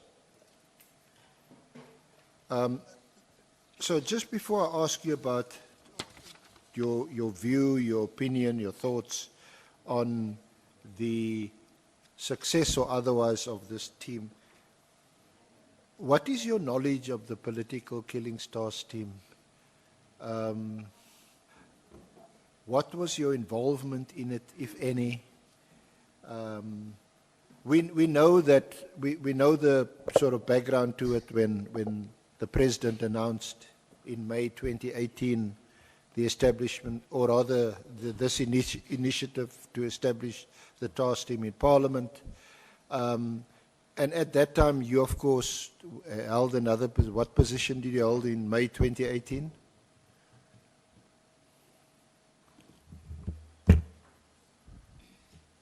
Sorry, General?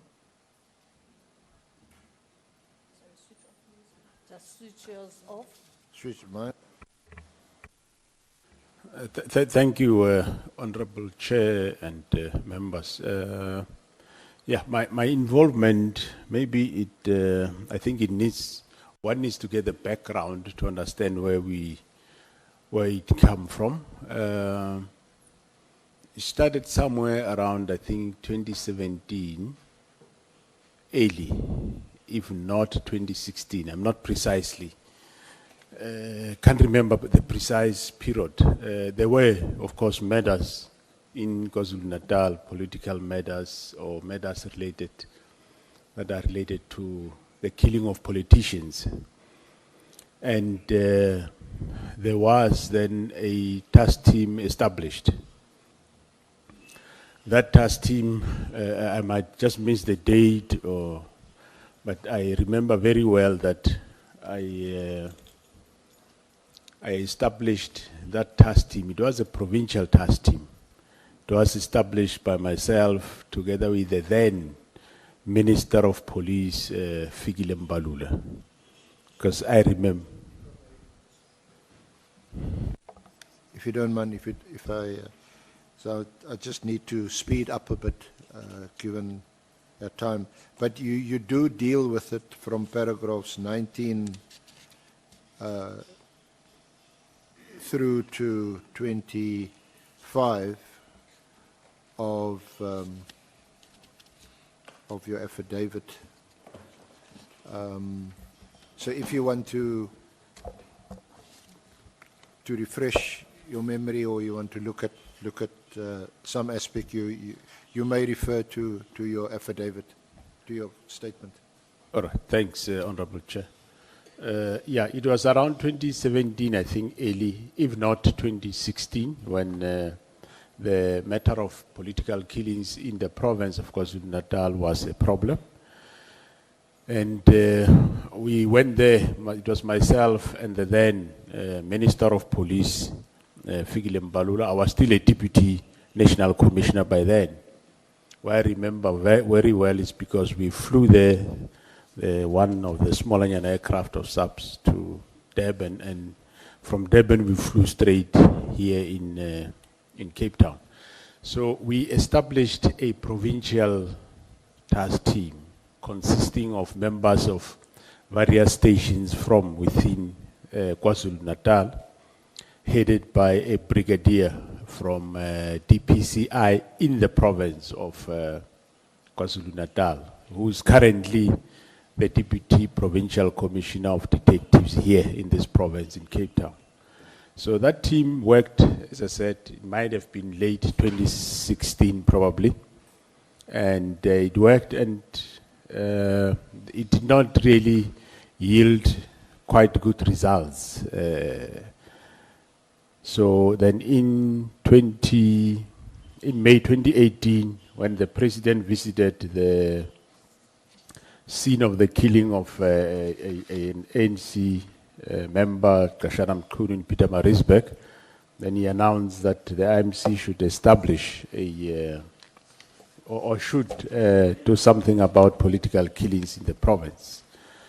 And members met, the DGs and commissioners, they met, and as officials, we assessed the work of the team that was there, and we find that it's not really yielding much results. It's blocked by local politics and so on, and then we advised the then National Commissioner to dissolve that team. It was dissolved, and we restarted afresh.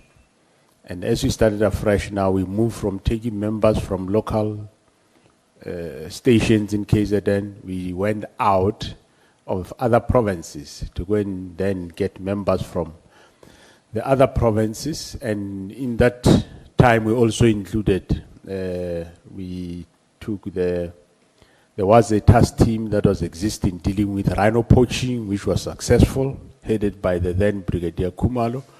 And we brought that skills to come and assist us. And the current provincial commissioner, I think he was acting in that province by then. And they work out on a new strategy, and that's how the PKTT was formed. So the local one, as I said, was bogged down by sort of local politics. Hence we said we need a team that will be integrated from various provinces. And indeed, that's how this team then started the work in 2018, and it continued as a multidisciplinary task team comprising of members from the National Prosecuting Authority. We also, of course, established a steering committee that was reporting to the IMC, consisting of officials from JCPS departments, be it Justice, Correctional Services, NPA, as well as the corrections. And thereafter, as I said, the steering committee was established, which consisted of senior officials from the same departments. The steering committee chairperson was then Lieutenant General Libya, the head of national head of DPCI.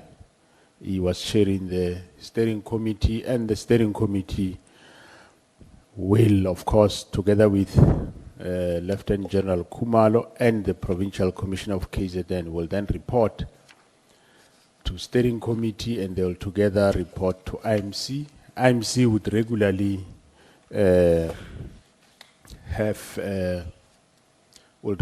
have press briefings where they would update the nation in terms of the work that is being done.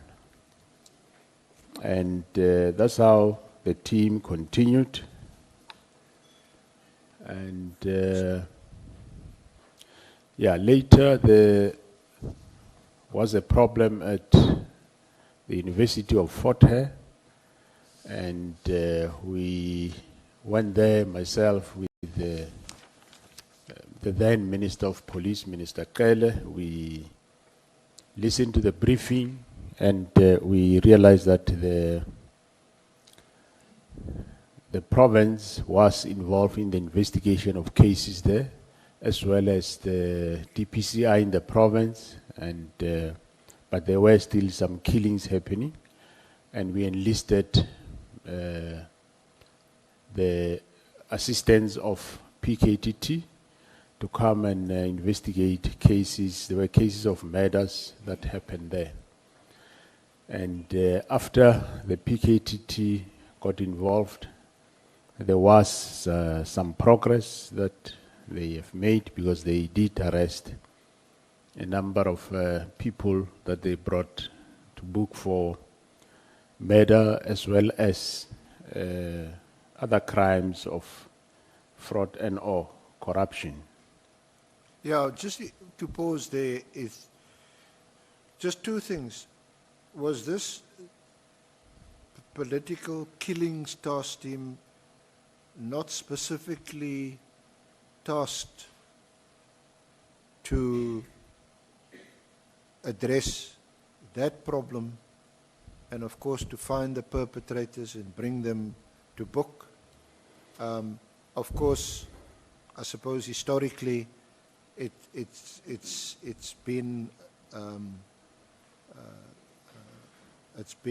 marked mostly in KZN, but of course also other parts of the country. So wasn't in the first place that the focus of that team, a political killings task team?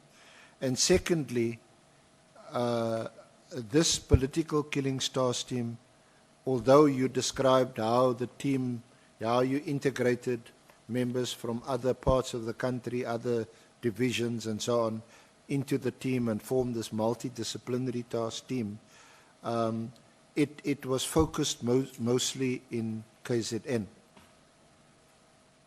So my question relating to, for example, the Fort Hare, was it the... Senior Counsel, there is an honorable member, Nomvalo. No, apologies for interrupting, SC. I just need a confirmation for the purposes of my records. I didn't hear well on the part of beefing up the new task team that was appointed in 2018. When was the NPA also part of the new task team? Because I don't know if I heard correctly, but you said you beefed it up with members of the NPA. Did I get you correctly?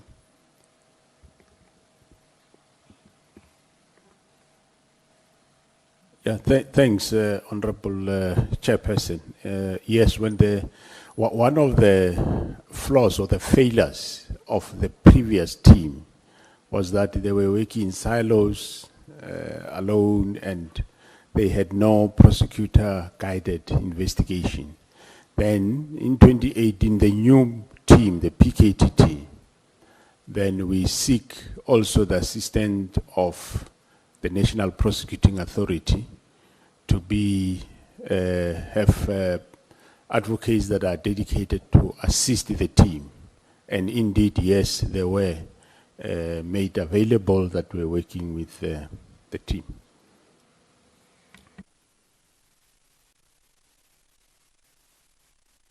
You can proceed, Senior Counsel. Thank you, Honorable Chair. So just those two aspects. The one is the political killings task team. Was it only confined to political killings in KZN, even though as the team changed its membership, its focus became multidisciplinary, there was a prosecutor specifically appointed and so on. Wasn't it just KZN? Because we also know now from your evidence and of course before that General Kunazi's evidence that it also went to the Eastern Cape and then subsequently not in any detail but also in Gauteng. Yeah, that is correct, Honorable Chairperson.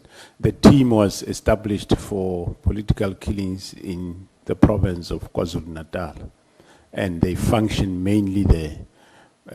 But as they were successful in that province in the investigation, bringing people that have committed those murders to account, then when we encountered the problem at the University of Fort Hare in Eastern Cape, then we discussed with the minister, and I took the decision that because here we are not successful, so in order to make a breakthrough, let me bring the team that we know and think will be successful. And hence, indeed, the team, they came to Eastern Cape Forte, and they were successful. There were some killings. I think the fleet manager was already more than a year or so killed, no breakthrough. And when we went there, it was the driver of the vice chancellor who was killed, and still there was no breakthrough. And after we brought the team, they were able to make a breakthrough in all those cases and other cases. But it also seems, and there's I'm sure you read it, they also ventured into the complaints of corruption at Fort Hare University. And you would have seen recently that one of the forensic lawyers, attorneys who was arrested, who had subsequently now been released from the case, I think charges were withdrawn, had complained about the conduct of the political killing stars team. Yeah, I did hear about that, and of course, when there are allegations, those allegations are being investigated. I'm aware. General Sibia did make me aware that they are investigating such allegations, and of course, we will then wait for the investigation and see what comes out. But what I was told was that as the team arrived there, they worked with the security manager of the university, like we do whenever there is violence, whatever in the university. The entry there, the person that you work with is normally the security manager of the institution, which in this case they did the same as they arrived at Fort Hare. And I understand from the brief that I get that they trusted and worked with the security manager. They drank tea, they ate with him, he assisted them where he can, voluntarily so, but they continued with their investigation. And as the case unravels going forward, their breakthrough in those murder cases turn out to be the same person that is next door to them that was assisting them. The same team, they didn't say we were drinking tea with you yesterday, or you assisted me with a fare to go home, whatever. They arrested him for where they find him to be wrong. So I'm aware of those. Okay. Yeah, I suppose if you're investigating a particular crime and you come across other crimes being committed, then as a police officer, you're duty bound to pursue that alleged crime and also to investigate it. So, point being, in this case, we know that there were some murders that took place there in the Eastern Cape at Fort Hare. But I suppose the background to that was the corruption that was uncovered. That is correct, yes. There was corruption at the university, which was being investigated for quite some time. And when they were investigating these matters, it led them to the corruption, and they find quite a lot of other people that were involved. And I won't know the details of everybody who was arrested and charged, but I know that the team, they were uncovered and unraveled that there is a number of people involved, and they charged those people and brought them to book. Now, just to quickly get through these facts, the political killing stars team became a national project. It was sourced or resourced and funded from the budget, your budget, as the National Commissioner. And the life of that task team was extended from time to time, most recently until I think March 2026.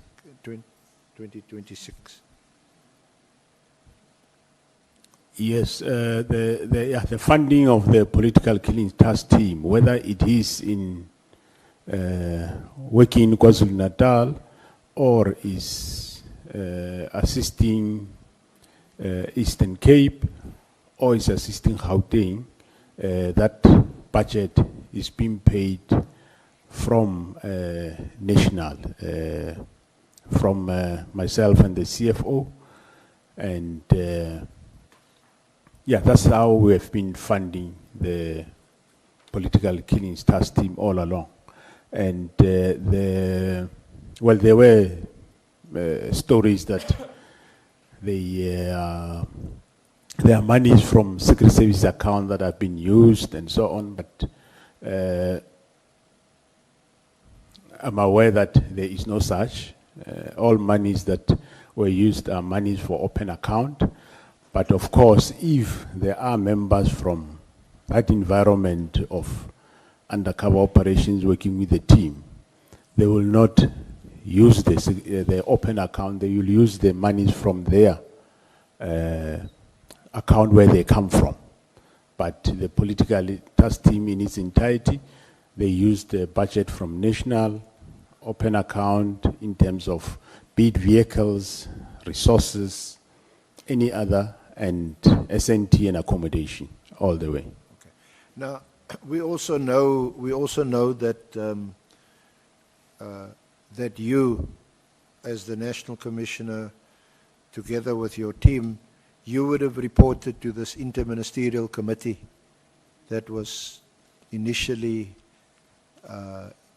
appointed, established by the President. You would report to them on I think twice a year, and have meetings with them. That interministerial committee, police, defense, justice and constitution development, state security, defense, yeah, about 5 or 6 ministers. Correct. Okay. Yeah, indeed, we were reporting to the IMC on a quarterly basis. But of course, those meetings end up not being sustained. But every quarter we would, the ministers would come together, and the coordinator of the PKTT, which is Lieutenant General Khumalo, and the PC will prepare a report for us as a steering committee. We will brief the ministers, and the ministers will brief the nation. I must say, at the beginning, when the team started, it started from 2018. I think we gave it 6 months, if I'm not mistaken. And then in that course of 6 months, we realized that all the cases where they made success or they managed to make a breakthrough, cases have been postponed beyond the 6 months. And then we changed it to 1 year.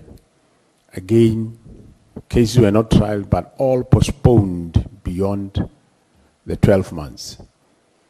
Until we realized that this is a problem, and at some point we said no. When we give press briefing, the ministers must announce that the team is permanent, so that we can get cases to start being trialed. And that trick, indeed, it did work, and cases started being trialed.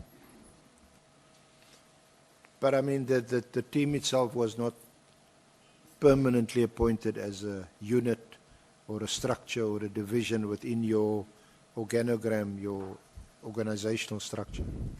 That's correct, Honorable Chair. It's not a structured unit. It is just a task team where members will be called. You work for 2 or 3 months, and you will go back home. Another one comes, and sometimes those that have cases, they might, if their case get postponed, they might go back and come back as and when those cases come forward. So it was a task team. It was never a unit, a structured unit that is on a structure of SAPS, no. The extension of the life of the unit, the task team, from time to time, would that have first been discussed or consulted with the interministerial committee, or was that a decision taken by you and the leader or the group leader of the task team?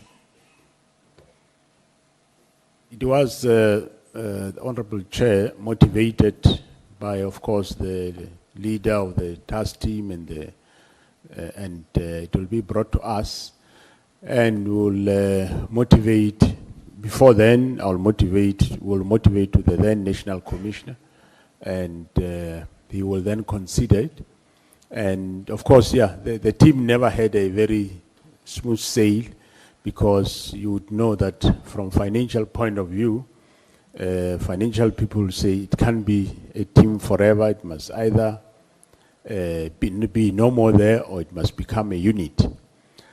But one would explain to them that if you take the history of this team into consideration, you can't make it a unit, because if it's a unit, means it's a localized or provincialized unit in KZN. And we already come from there. The previous team, we saw it failed because it get entangled with local issues. So we had to now and then convince the leadership or the then National Commissioner that it continues. And even now under myself, there were those ups and downs where at some point people say, no, this team must either be done away with or become a unit. But if one understands the work they do and the impact that normal, ordinary detectives have tried this, have traveled this, and they could not make any breakthrough. So we need the team. So that's how the team kept on then surviving. And by extending from time to time the life of this task team, 6 months to a year and so on, and rotating the membership of the team, making sure that cases don't collapse because the team must continue and prosecutions continue. Those decisions sounds to me like they were all made for operational reasons, and they were ultimately your responsibility. Yeah, that is correct. And yes, we were, myself and of course the team, I was making those decisions as we go along.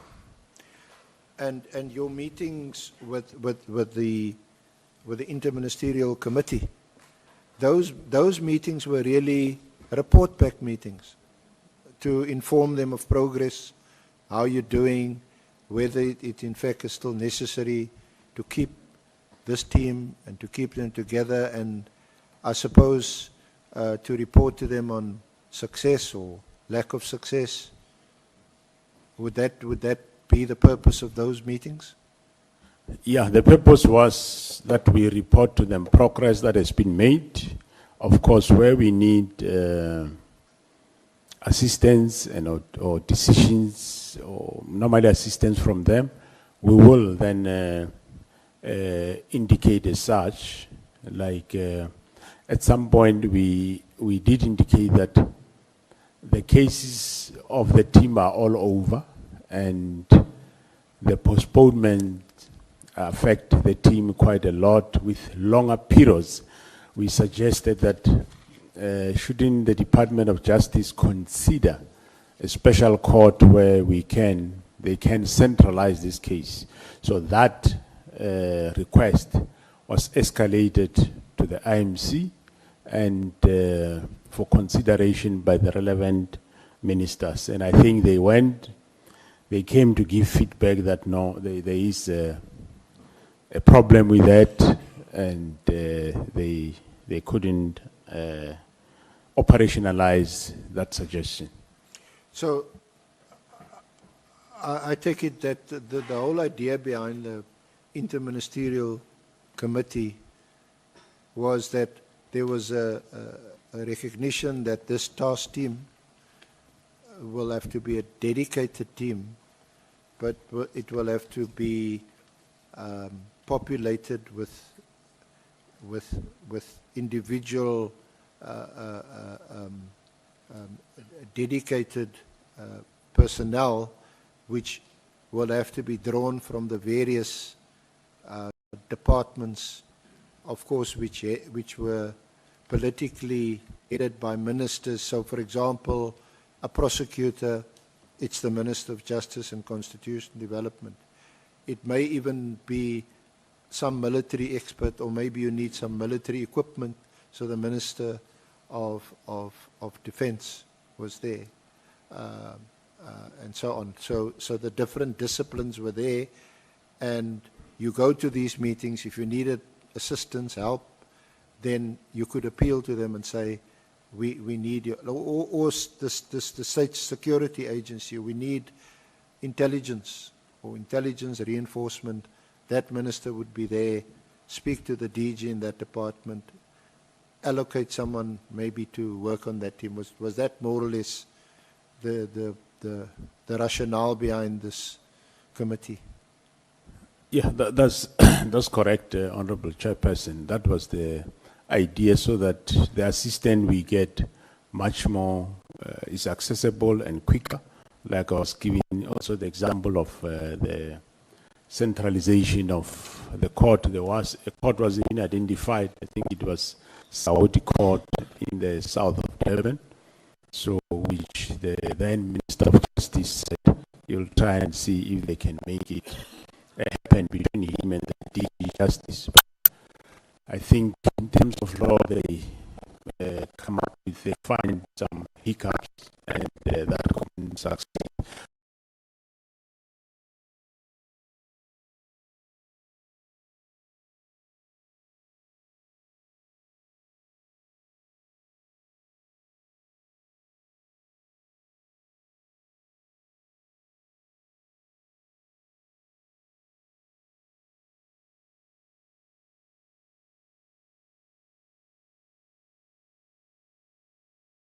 The team is doing.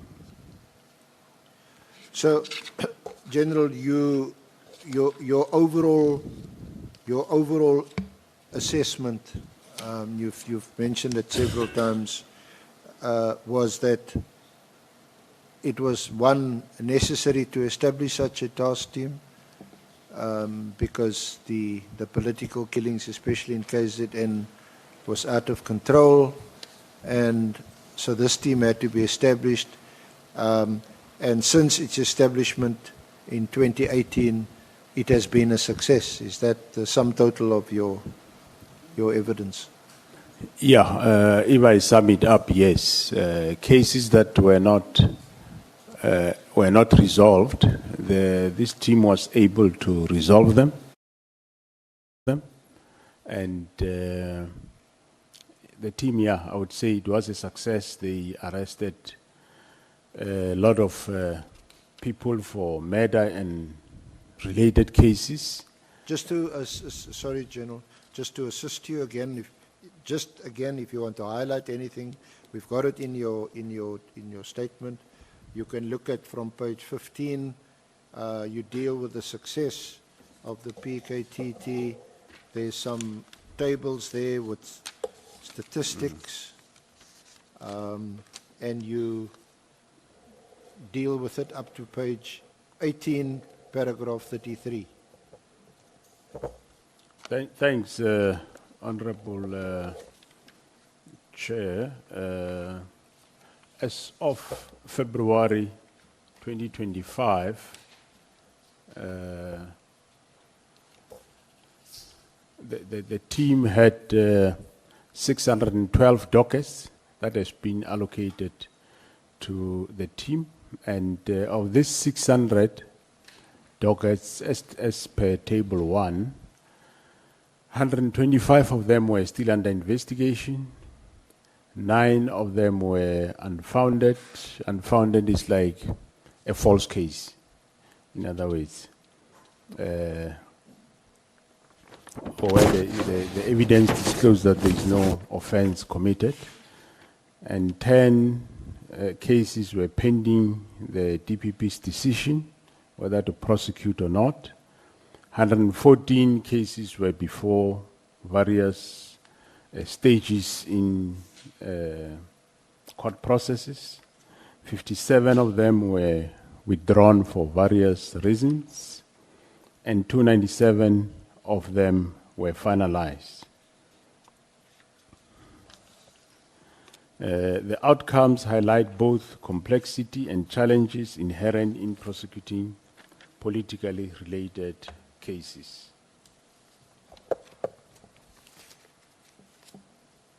Specifically regarding the politically related cases, the following statistics can be highlighted on the successes of the 333 dockets.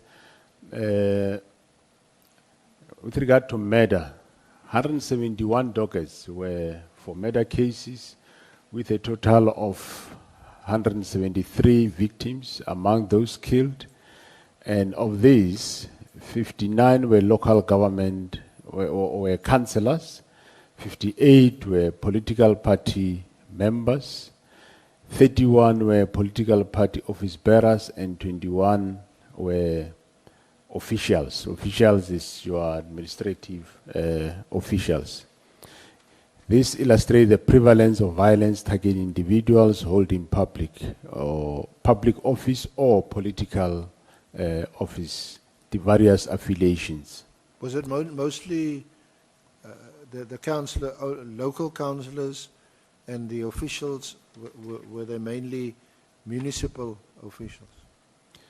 Yes, they were mostly municipal officials, be it your municipal manager or supply chain manager or the CFO or a traffic official in the municipality. That's what the official refers. But in terms of councillors, of course, it refers to councillors of the municipality. And of course, the killings, some were within the parties, political parties. Some will be from party to party, from one party to another party. Yeah. So we know that we have municipal or local government elections next year in 2026, and given this pattern of killings, especially in KZN, but also elsewhere in the country, of local councillors and municipal officials, one would expect that this team would now remain on high alert, even higher alert with the elections coming in 2026. Yeah, that is correct. Yes, we will expect that the presence of the team, of course, the people knows the existence of the team, so it assists with reduction in the political related matters. Its presence. A deterrent. I deter, the presence of the team do deter the further killings. They still do happen, but quite minimal. So you go on leave at the end of December 2024, happily in the knowledge that this team is still in operation. Would that be right?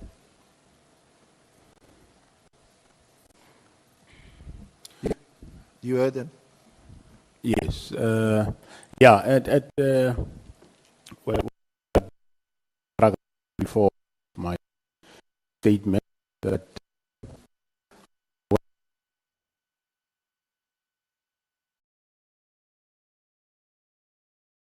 (2025), and of course, the minister was aware of the leave, and he did approve it. That I would be out of office from the 30th. Okay, so we're going to deal with the Minister's directive now, which is our second theme.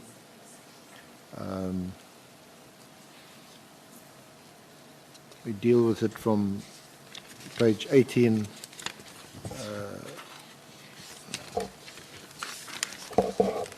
through to 23 and following. So, if I may just ask a few related questions. Or was there a meeting with the Interministerial Committee in 2024? No, as far as I remember, the last record we could find, I think, is somewhere September 2023. 2023, yes. That was the last meeting. Yeah, that was the last IMC. Well, there would have been briefings, of course, to the former Minister of Police by the team to update him. And yeah, the IMC, no, there was never one. Okay. And up until then, up until the last meeting in 2023, September, the Minister of Police then was Minister Cele. That is correct, yes. Yeah, at some point I know he was briefed after the IMC of 2023. And yeah, at some point I think somewhere around April, March 2024, I think March 17 also, the team did brief the Minister of Police together with the President in Durban. President happened to be there. He didn't come specifically for that.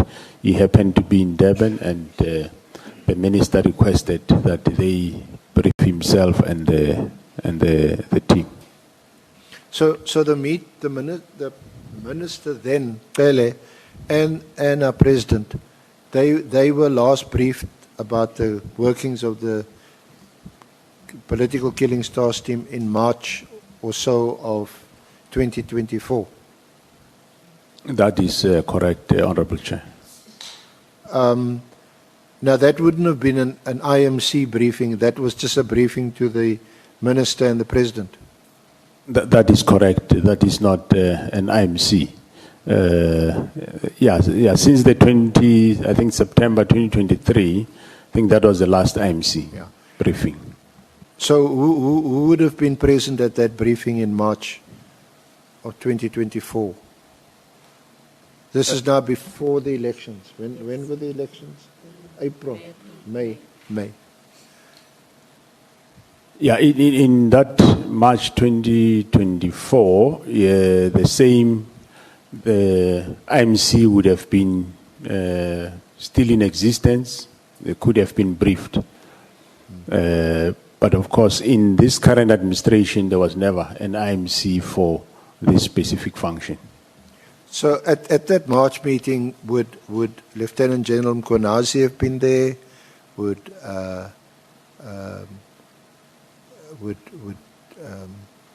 What is in our Lieutenant Brigadier Kumalo, Lieutenant General Kumalo, if he was Lieutenant General by then? And we know that Kumalo was the project leader.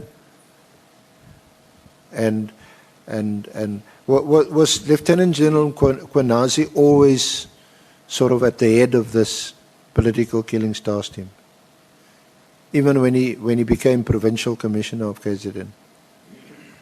Yeah, even when he became a provincial commissioner, the team was reporting, of course, to the coordinator, which is Lieutenant General Kumalo, but also reporting to Lieutenant General Mkhwanazi. When we briefed the president, unfortunately I didn't check whether he was there, but I know General Kumalo was there. Okay. And after the briefing or at the briefing, there were no issues raised by the president or by Minister Cele about the continued existence of the team, the need to keep the team together. Or maybe let me ask a simpler question. What was their reaction to the report back to them? No, they were quite satisfied with the work of the team, so there was no concerns raised. Okay. So the elections happen, and a lot of other things happen at the elections.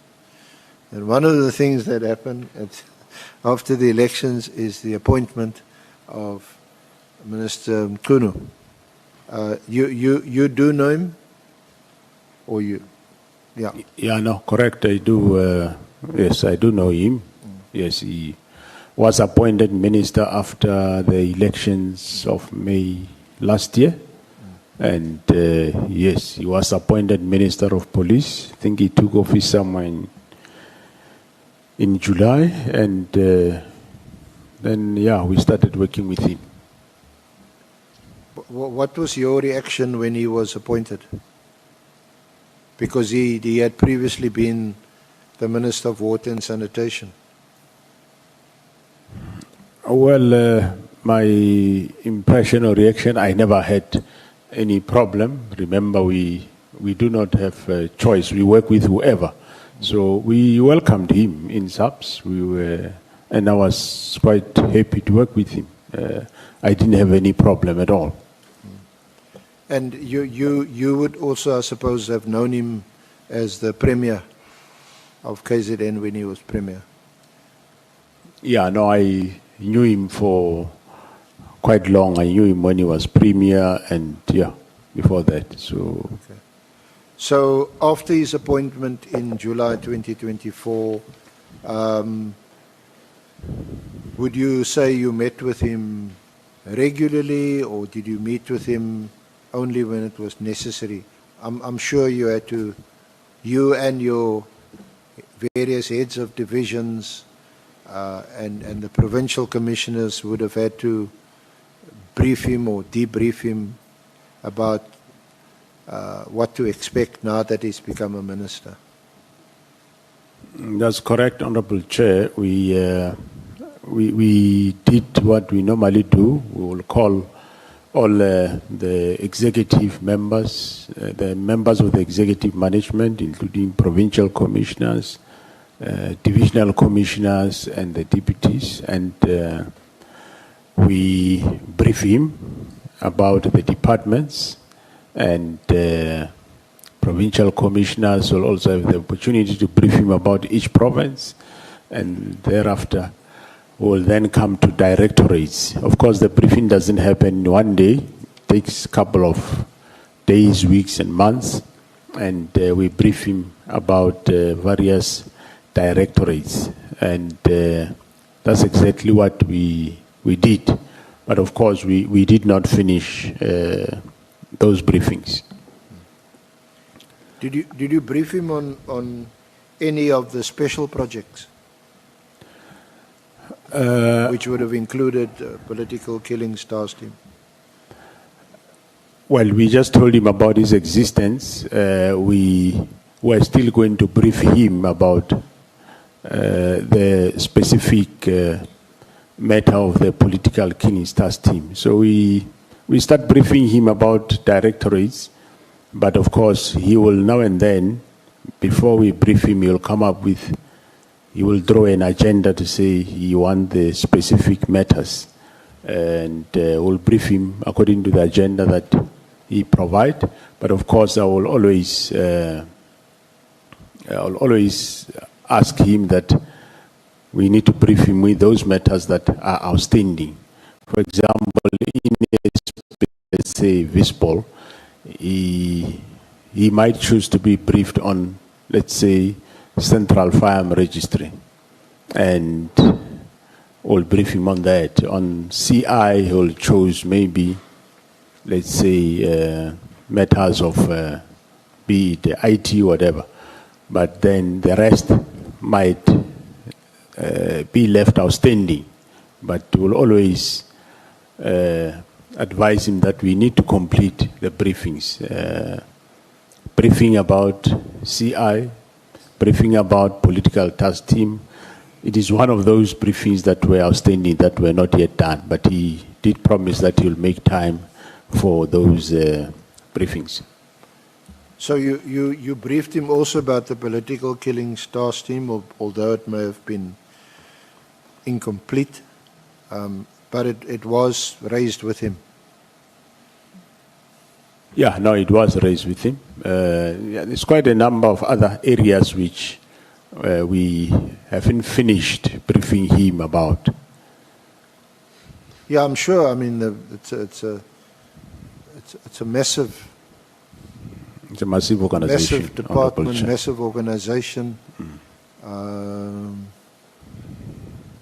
Maybe I'm not qualified to answer this question, but it must be the largest or one of the largest departments in the public administration. It is quite so, Honorable Chair. I hope you're being compensated commensurately if it's the biggest. Anyway, so, but in any of those briefings, did the minister show any interest in this political killings task team? Did he ask any questions about it? Did he come back ever and say, sorry, can you please come back to me and complete your presentation about the task team? Well, no. Yeah, the only time he was briefed about the task team, it was after the 31st of January. Before that, he was never briefed about political killing task team. No, 31st of December 2024. Sorry, pardon me, Honorable Chair. Yeah. So before that, he was never briefed on the PKTT. Now, we know.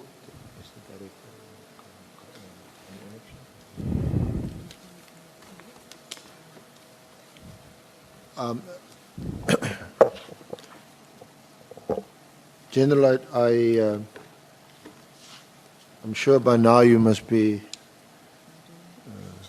very familiar with the 31 December 2024 directive. So I'm not sure whether you want to look at it again.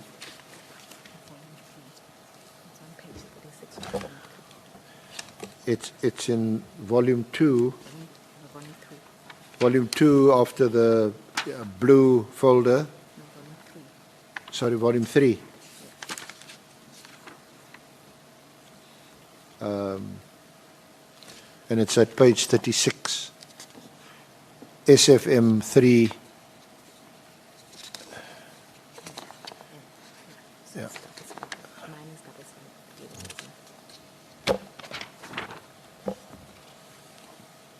You find it? Page 36. I got it, Honorable Chair. So, it's addressed to you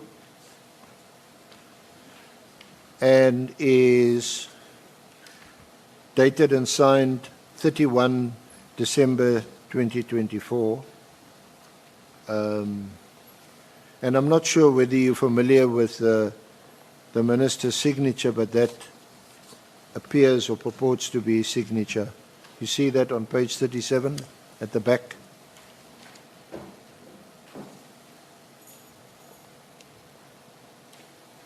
I see that, Honorable Chair. Thank you.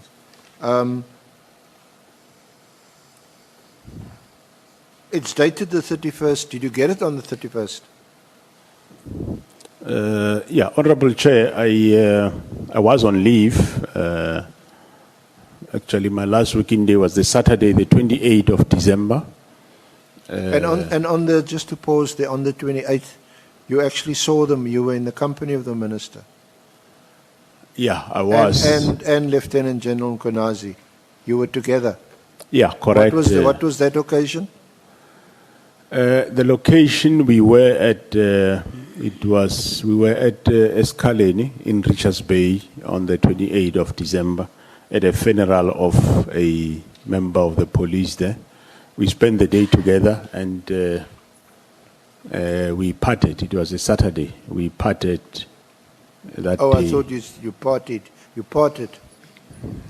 No, we not dying, but we left each other last on Saturday, the 28th of December, when I came back and I told him that now I'm going to rest for a week or so.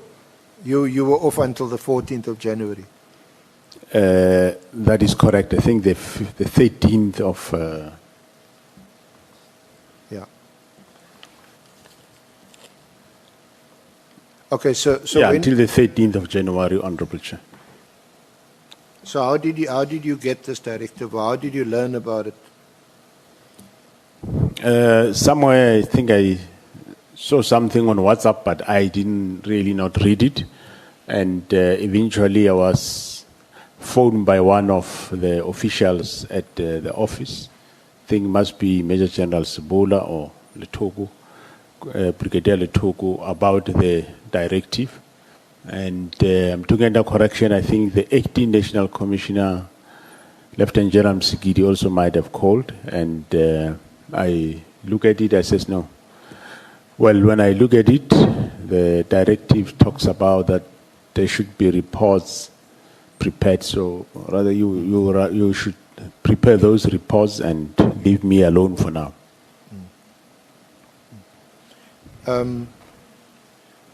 So when did you first have sight of this directive? You read the whole directive? That's correct, Honorable Chair. No, Well, for me it was when did quite... you first read it? Pardon me, Honorable Chair. When did you first read the whole directive? Or is it a case that you now leave, please don't worry me or bother me with this? I'm trying to enjoy my leave. I have a heavy year ahead of me. Well, when I read it, it was quite, to me, a surprise and shocking. Firstly, how did it come about? That was the main issue. And why disbandment of a team on the 31st of December.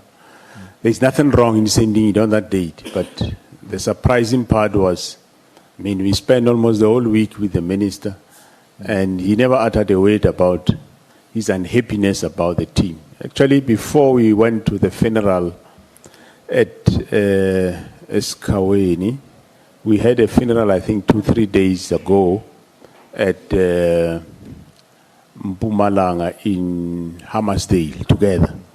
And from there, we moved to Eskaweni. Nobody said anything. Minister never said anything about there is unhappiness about the team or is about to disband the team whatsoever. Nothing. Not even to mention. So that's why when I saw the letter, I said, well, let me enjoy my leave and get away from this letter. I'll see it when I come back. Whether when I get there they've done something about it or not, it's fine. But that's how I concluded. Now, the directive deals with three, or gives instructions. It gives instructions in relation to three matters. The one is the filling of posts in the intelligence division. The second one is the ports of entry. And the third one is the political killings task team.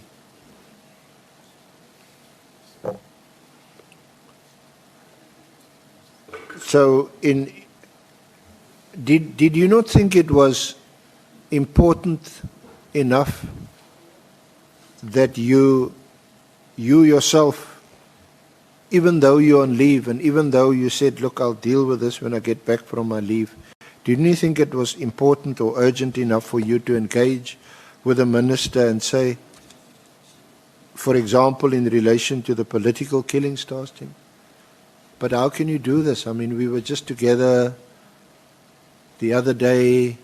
We also briefed you on the political task team when you became the new minister.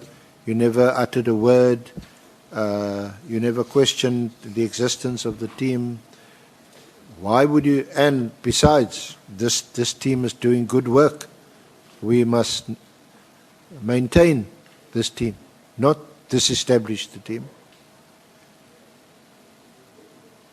Yeah, no, I didn't see it necessary, Honorable Chair, at that moment. I was with the minister a few days ago. He saw no need to talk to me. And 2 or 3 days, he sent this letter. So I just decided, let me enjoy my leave. This I'm not going to attend. But you weren't quite allowed to enjoy leave because you got some calls, amongst others, from the same young man who ran into your office years before. And he's phoning you and he say, Commissioner, what is this? You got a call from Lieutenant General Kunazi. Yeah, no, that's true, Honorable Chair. He did call me. I told him, I don't know about the letter. I don't know where this is coming from. And just give me space. Let me have my time a bit. Yeah, that's how I handle it. And so yeah, okay. Who was then appointed by you as the acting National Commissioner? It was Lieutenant General Musikidi. Okay. So at paragraph 45 of your statement, you said you received a WhatsApp message from Major General Sibola regarding the directive, and that was on the 2nd. And you also got this call from Lieutenant General Mkhwanazi.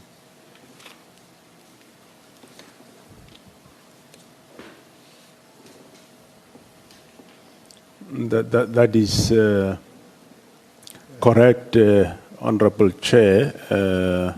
Yeah, Major General Sibola did send me a WhatsApp. From there, received a call from Lieutenant General Mkhwanazi on the same day, 2nd of January, and well, he told me that there is a letter in the media flying around about the disbandment, which he wanted to know whether do I know about it. I told him I don't know anything about it, and I made it clear that I'm not involved in it, and that the minister had not sought any advice from me, so I have got no idea what is this all about, and that's how we ended it up.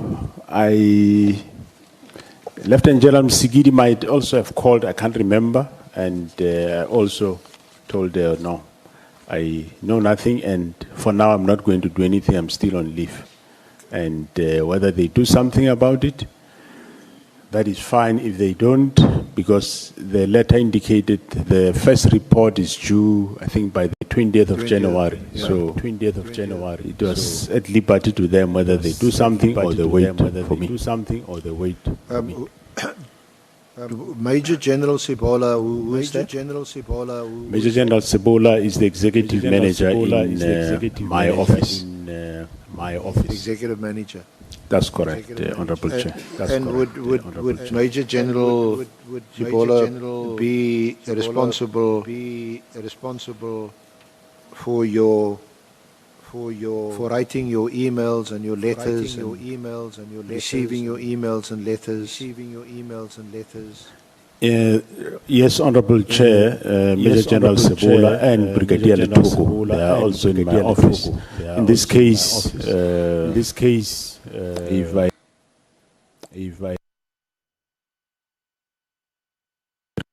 send disseminated the directive to Lieutenant General Sibia, and I think Msikidi also. Would it be correct or fair to say that if you receive a communication from Major General Sibola out of your office, your National Commissioner's office, that one can accept or assume that such a communication is authorized by the National Commissioner? That is correct, Honorable Chair. Yes, it can be accepted that way. And just tell us briefly, who is Major General Rabi and what was his job, his function in your office? Major General Rabi is head of strategic management at the South African Police Service. Now,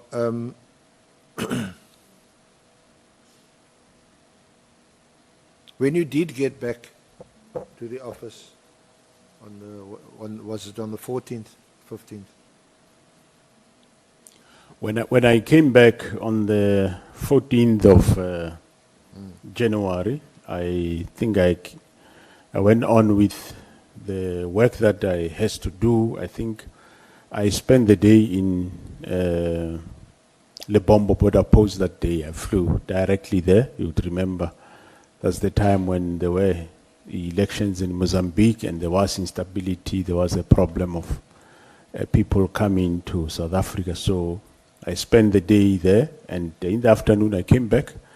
And as I arrived at the office, General Sibia did come to me with a directive that here is the directive of the minister, and it requires immediate implementation. He already had a letter drafted that he sought my signature to sign. Sorry, General.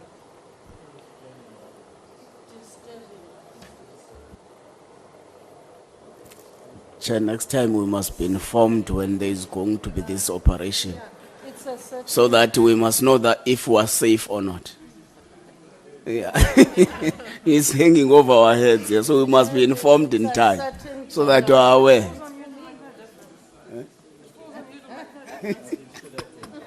I think we must apologize. Hello, honorable members. May I proceed, Chair?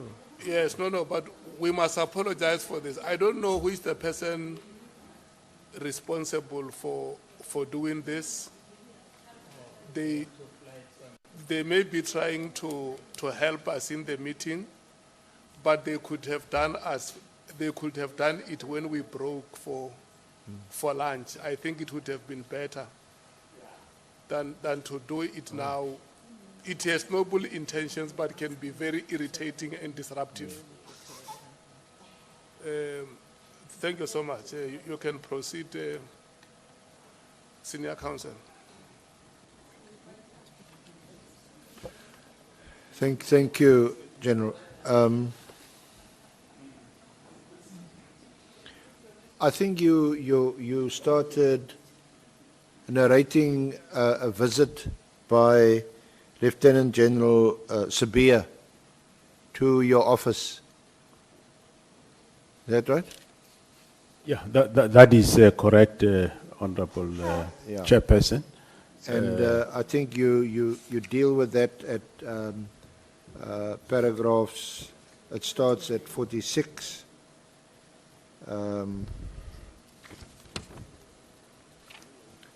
Yeah, the fifth. Yes, Honorable Chair, as I said, as I returned on the 14th of January, after I came back from Mpumalanga, General Sibia came to my office and with a directive that he was requesting a signature in order to implement the directive of the Minister of the disbandment of the political task team. And I looked at that directive and I saw that it talked about the immediate disbandment, and I indicated to him that I am not in agreement with this directive of immediate disbandment, if ever there should be disbandment, because firstly, I don't know what are the reasons for the disbandment of the team. And I further said he must go see Major General Rabi, because I said if ever we disband the team, which we, that time, we didn't know why, it should be a matter of the team should be phased out in a wind-down approach. And he should consult Major General Rabi to assist him with that. And he left. And the next day, he returned again in the afternoon. That is paragraph 49. He found me with Major General Sebola and with a revised plan where he was assisted by Rabi. And I scanned the letter that he was having. I think it's SM4 on the bundle. And somewhere I picked up that there is still, I must have catch a phrase of immediate disbandment again. So I then never read the whole letter or plan. I said to him, no, rather take your letter and leave the matter with me. I will compile the report that the minister require. And then he left. Then thereafter,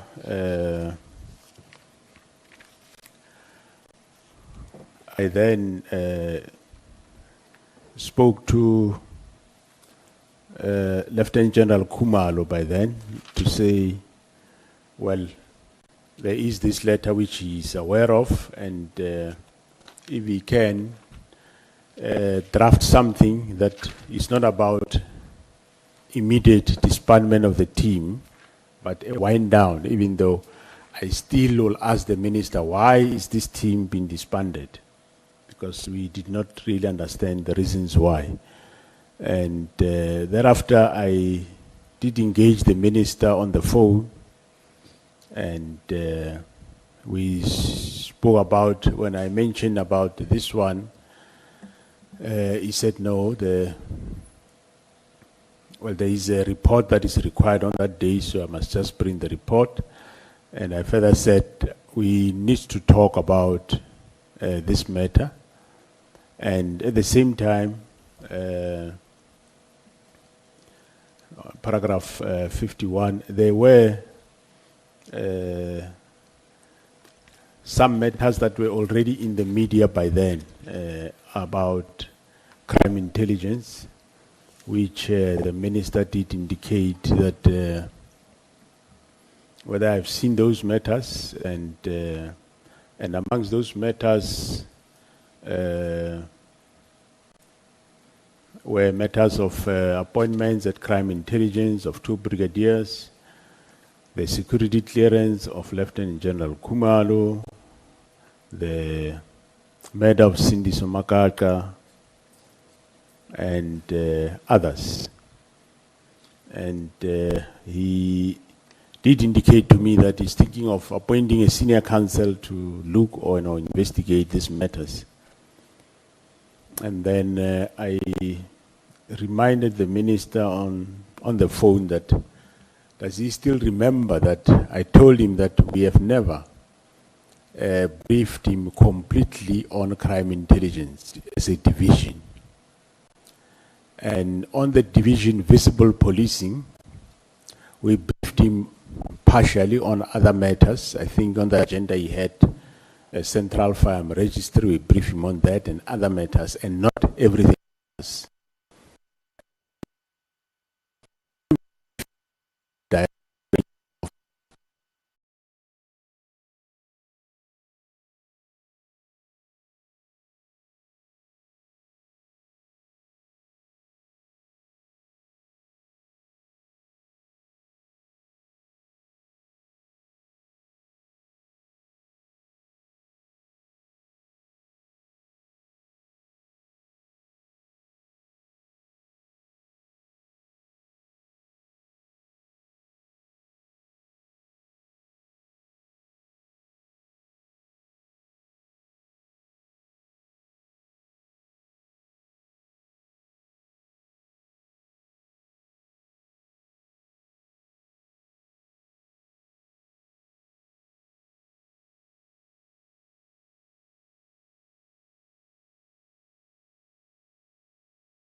The multidisciplinary investigative approach, in brackets, analysis-led and prosecutor-guided investigation applied by the National Task Team will be adopted and used to serve as a benchmark for the realignment of contract killings and organized crime investigations.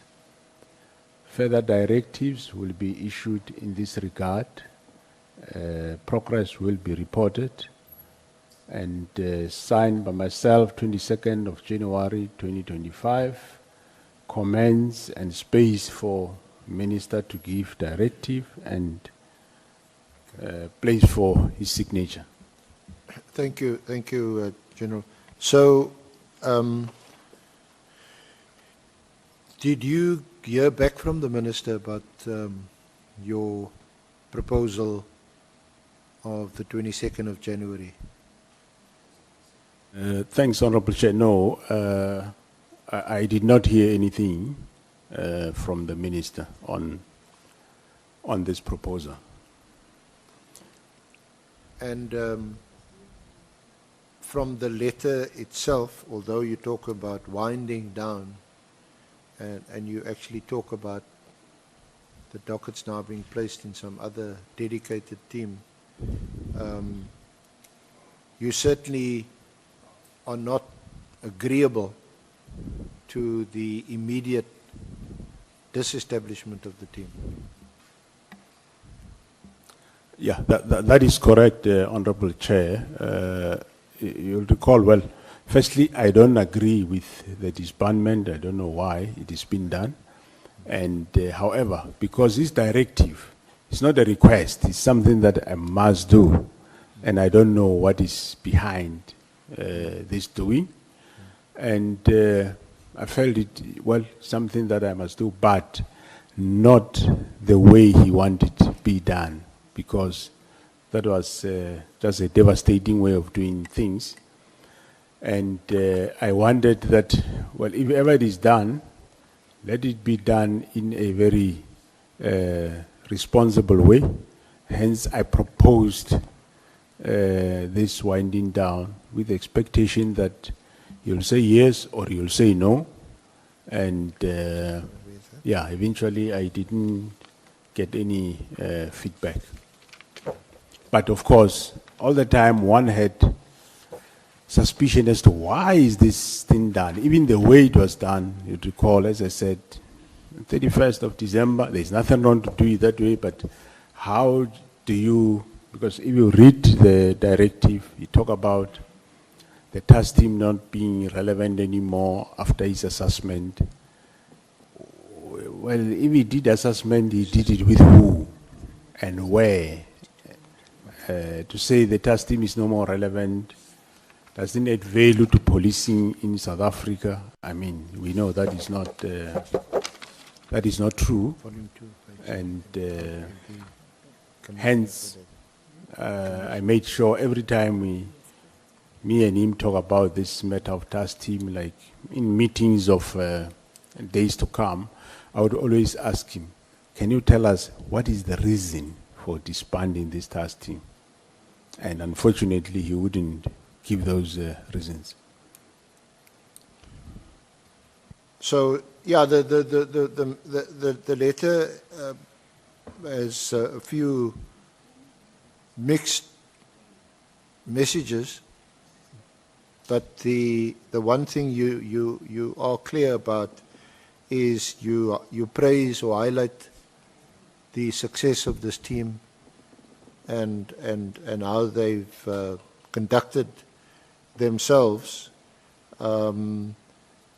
But the other obvious thing is also you don't say to the minister, no, I don't agree with you.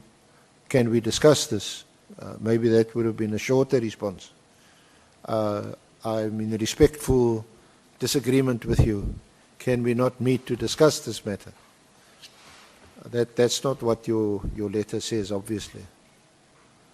Yeah, no, the letter doesn't say that, but obviously on the 14, 15, when we spoke on the phone, I mentioned that I want us to discuss this, which he agreed that no, let's also discuss it with other matters on the 16th. And on the 16th, introduced the topic as to, let's discuss the disbandment, why disbandment. And he cut short the matter to say, no, there is a report required on that, so submit the report by the due date. Can I now direct your attention to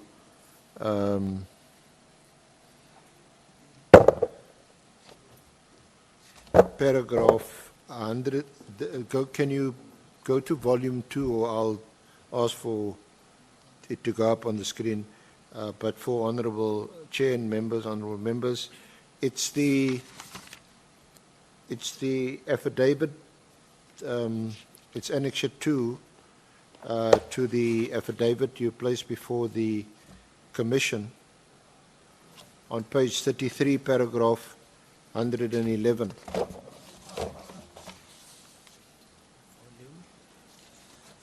Volume 2,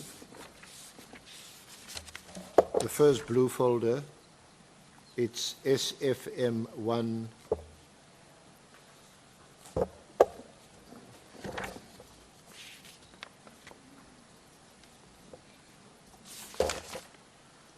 Paragraph 111.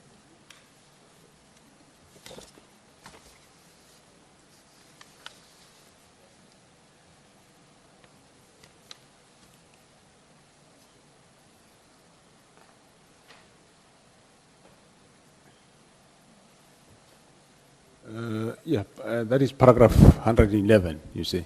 So did you, you said, Yeah, I said, Honorable Chair, I said on that statement that given the fact that the Minister was instructing, not soliciting our views on the disbandment of the PKTT, I deem it necessary to speak to the President about the issue. And I spoke to the President on the 1st of February 2025. And during that meeting,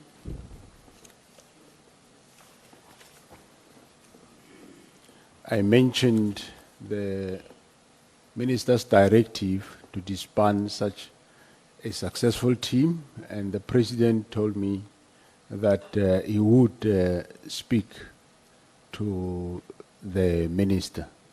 Of course, in our discussion, I explained to him that I don't know why is the team being disbanded, and if ever it is, because it is a directive, it's not a request, at least it should be a process of winding down the team and not the abrupt or immediate disbandment. So that's what I said to the President. did you, General, did you meet with the President specifically on this matter, or did you raise it in the context also of other matters, and it was opportune for you to also raise this issue of the task team? No, I did want to meet him specifically just for this one matter of the task team. Is this your Waterkloof meeting? Pardon me? Is this, was this meeting at Waterkloof? Yeah, it was at the Waterkloof Air Force Base, correct. What did you tell the President? What did you inform the President about? As I explained, Honorable Chair, I did say to the President, you know that this team, I reminded him that this is the team that briefed you at in March, just before the election, and is a successful team that is bringing down political killings and is doing well in the province of KZ. And of course, I reminded him about the Fort Hare matter, which he knows very well, and I told him that, yes, I received a directive that the team should be disbanded, and I don't know why. And if ever it is done, Mr. President, I would rather prefer it be done in a very responsible way, in a phased-out approach, which he agreed that, well, he also don't know, but if ever it is done, what I'm suggesting makes sense. And he said he will speak to the minister. Did you get any impression, or was it your impression that the president knew about the directive at all? What impression did he give you when you mentioned it to him? No, the impression was he didn't know about the matter. Of course, I don't expect him to know. It's a much more operational matter, I would think. So what was your what was his reaction when you told him? And what was the outcome of your discussion?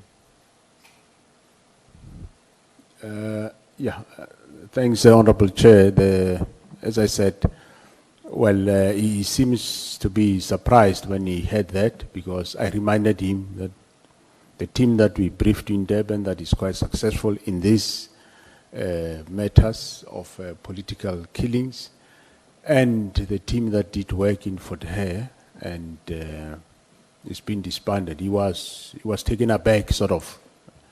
And hence I said, I know it's not a matter for him, for his decision, but however, I'm requesting that if the minister still proceed with this disbandment, as it is a directive to me, it's not a request, it should be, we should wind down the team, which he said, well, he will speak to the minister. He also don't know, and he don't know why it's been disbanded, but he agreed that if ever it is done, my proposal makes sense. And that's how we ended our meeting. So again, even at that point, your proposal was a winding down as opposed to an immediate termination or disestablishment of the team. The proposal still that time, it was that we do a winding down, if ever we do, even though we don't know why we are doing it. And of course, a winding down could be 6 months, it could be a year, it could be until after the local government elections next year, which may well be the case because you've now agreed a budget for the task team to continue until, I think, March next year. That is correct, yes. The winding down might take longer. It might take 1 year, it might take 2 years, it might take quite long, depending on the work of the team. So what you're saying is that a smart way of disagreeing? You didn't say no, you just said, okay, no, maybe, yes. Well, what was behind that was, the problem was, one did not understand why is this happening, and the manner in which it was done. There was just suspicion all along, but we didn't know what actually is behind, what was behind. But what now fuels that suspicion is, yes, you mentioned it to the president. What was that, 1 February? Yeah, 1st of February. The president said, I'll speak to the minister. You don't hear again after that from the president? Yeah, no, I didn't hear that from the president until I think we heard from the minister in the portfolio committee of the... But you do say at paragraph 112 of the same affidavit that at a later stage, the president informed me that he did discuss the issue with the minister.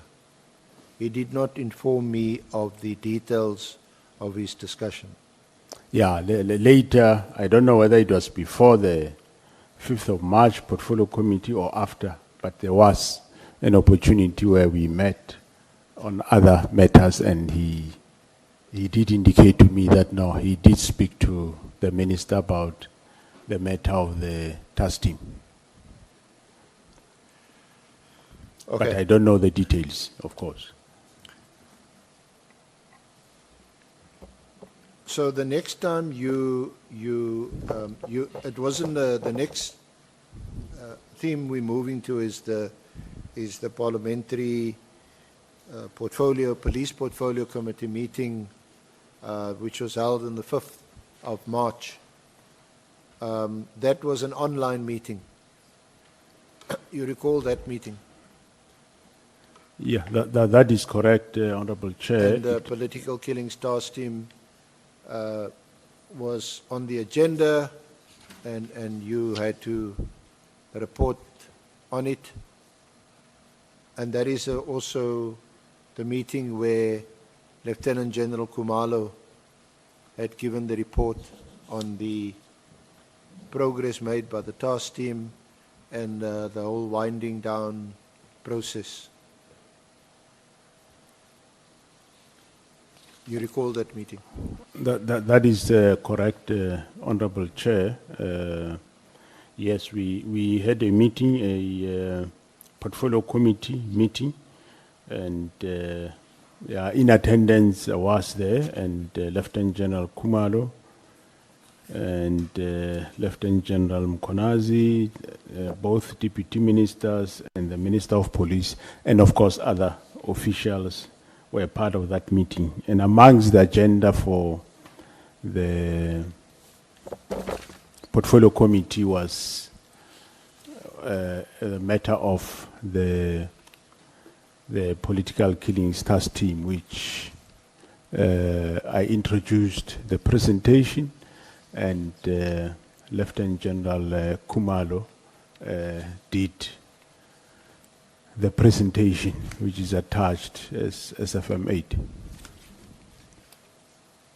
So in that meeting, in summary, I think we did spend a bit of time with Lieutenant General Kunazi. So, Honourable Chair, Honourable Committee members, you would be familiar with what happened in that meeting. But in summary, Lieutenant General Khumalo explained the performance of the task team, and then he informed the committee that there was a plan to wind down the task team.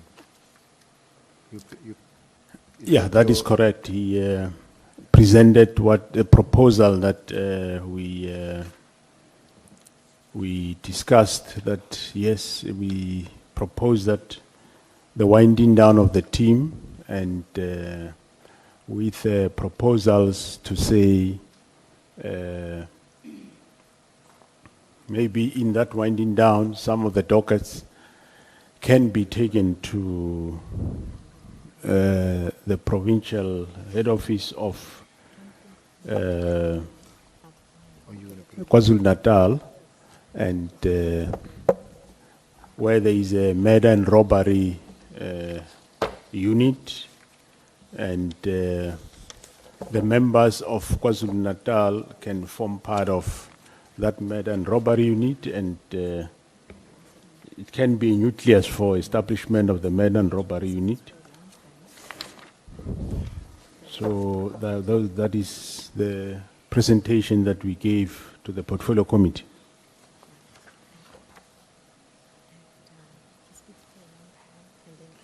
General, so at that meeting, you never expressly told the portfolio committee in the presence of the minister that you did not disagree, you did not agree with the directive. No, we did not tell them that we don't agree with the directive, but we presented the work of the task team with a view to convince them that the task team is necessary, and it needs to be there by presenting the work of the team, and the fact that the the team is still having work to do. So that's all we presented.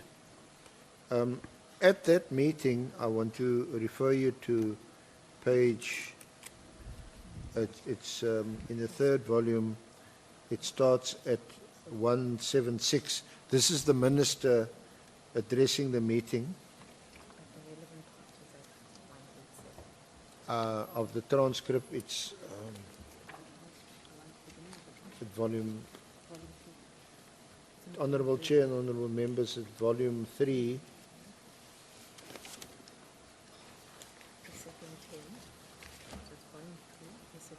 SFM 10, which starts at page 123, and the minister is speaking from 176. And the relevant part we want to refer you to is at 187.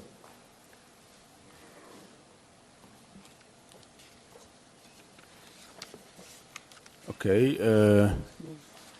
So, through you, Honorable Chair, you say I should start reading where it says Minister of Police up to.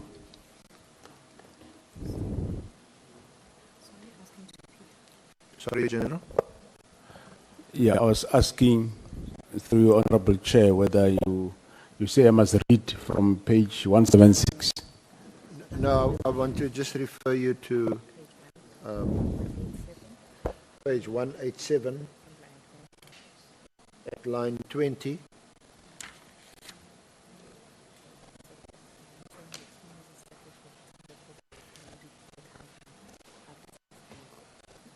Can you read from line 20 the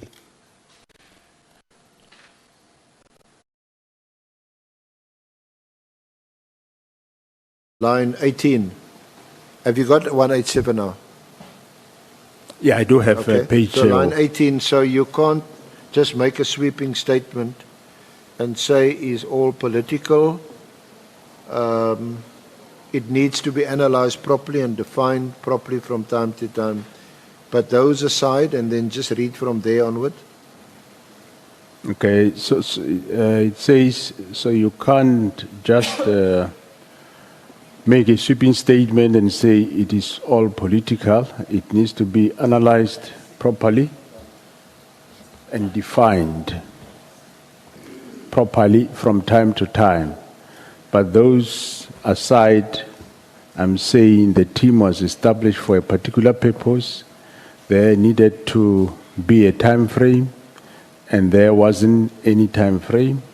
And we have discussed the matter with the President of the Republic, because while it is not a presidential task team, it was his initiative to do so, but it became an administerial committee in practice, and therefore we have had discussion with the President of the Republic, and we are in agreement that we can look into the matter the way that we have looked at it currently. So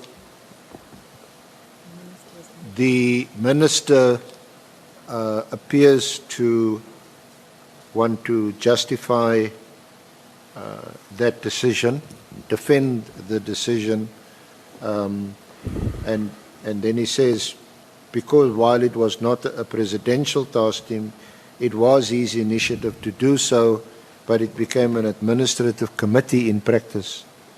And therefore we had a discussion with the President, and we are in agreement that we can look into the matter the way we have looked at it currently.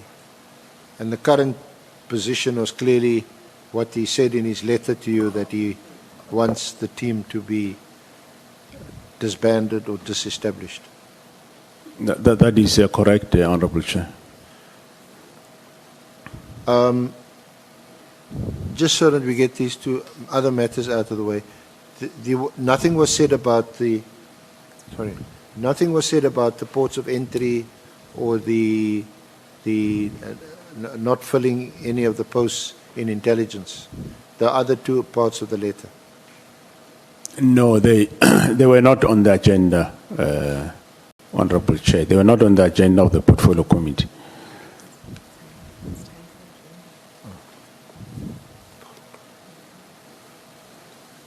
Honorable Chair, you're indicating to me it's 4 o'clock. You to say it is now 16 hours, we can break for tea. Yeah, it's tea this time. So, honorable members, let's break for tea, and then we will come back 20 minutes later.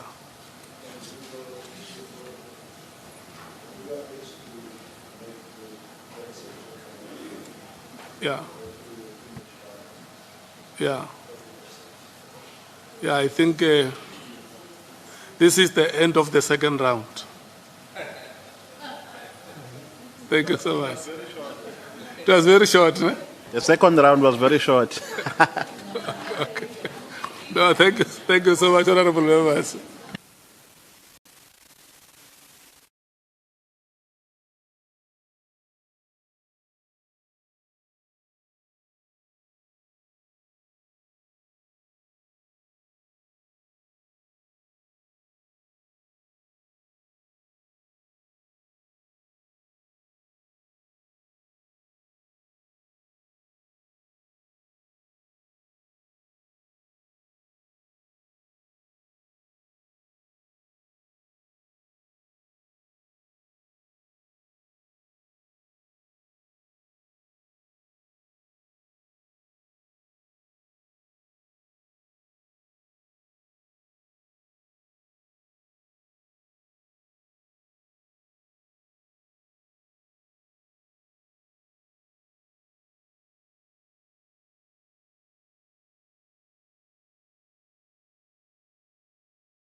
just called him to order and he's repeating that. He just badges like we're in a cell. Prison cell. Please, man. They must speak through you. You call them to show the best of them. The honorable member, the other one is showing the best of, is repeating that other ugly part we don't want to see, of just badging. They must speak through you, Chair. Please. There are generals here who will arrest people.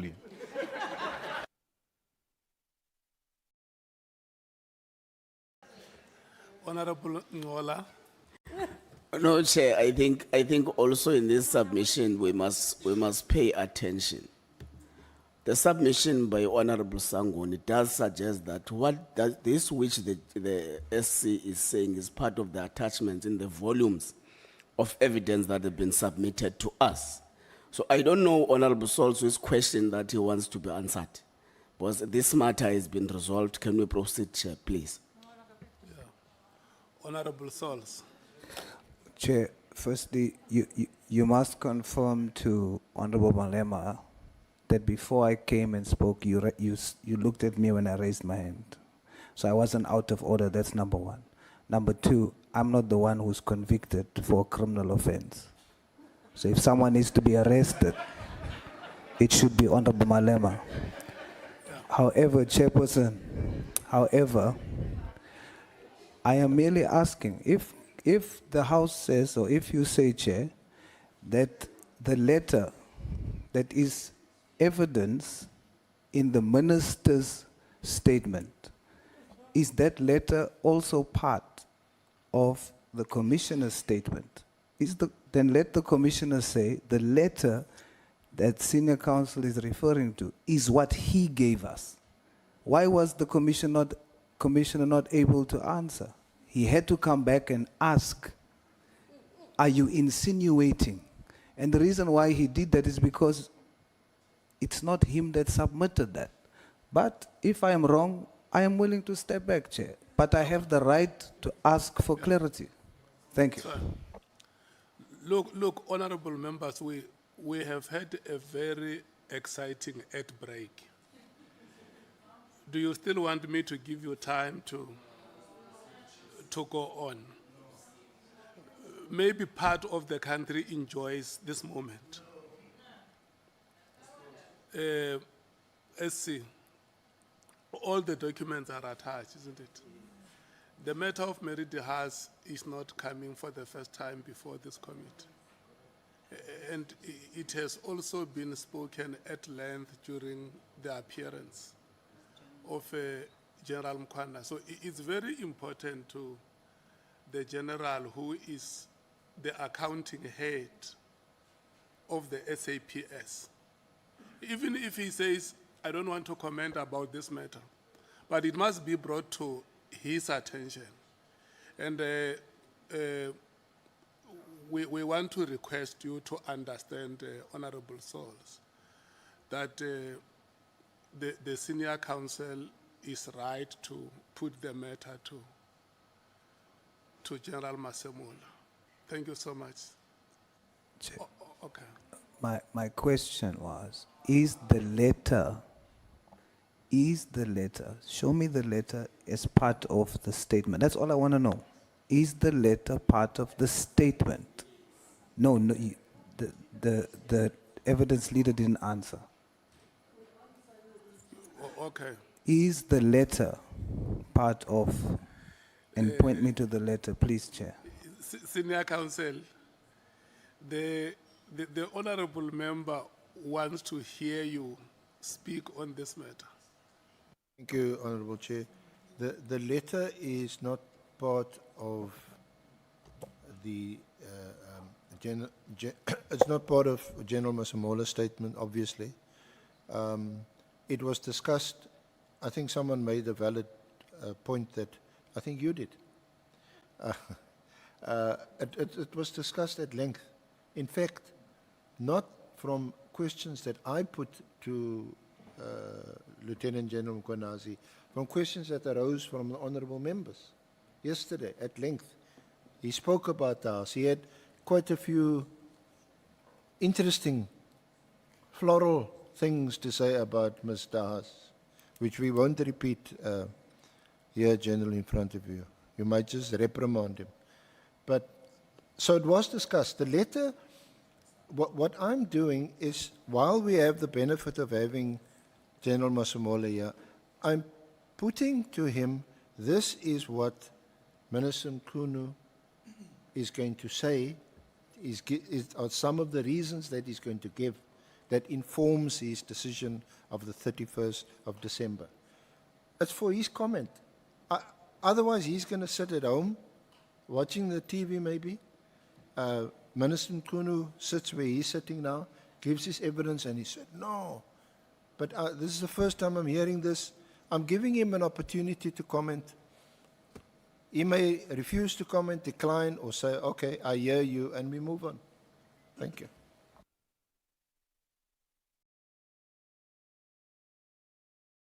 I proceed. Thank you. Sorry, General. While I'm at it, I might as well give you the 4 reasons he gives, and you can comment. The one is he says he received a number of WhatsApp complaints about this killing task team. But these WhatsApps, he says he can't find them anymore, they've disappeared. So we'll ask him about that. The other one is the Dahan letter, which is a lot more detailed. The third one is the budget.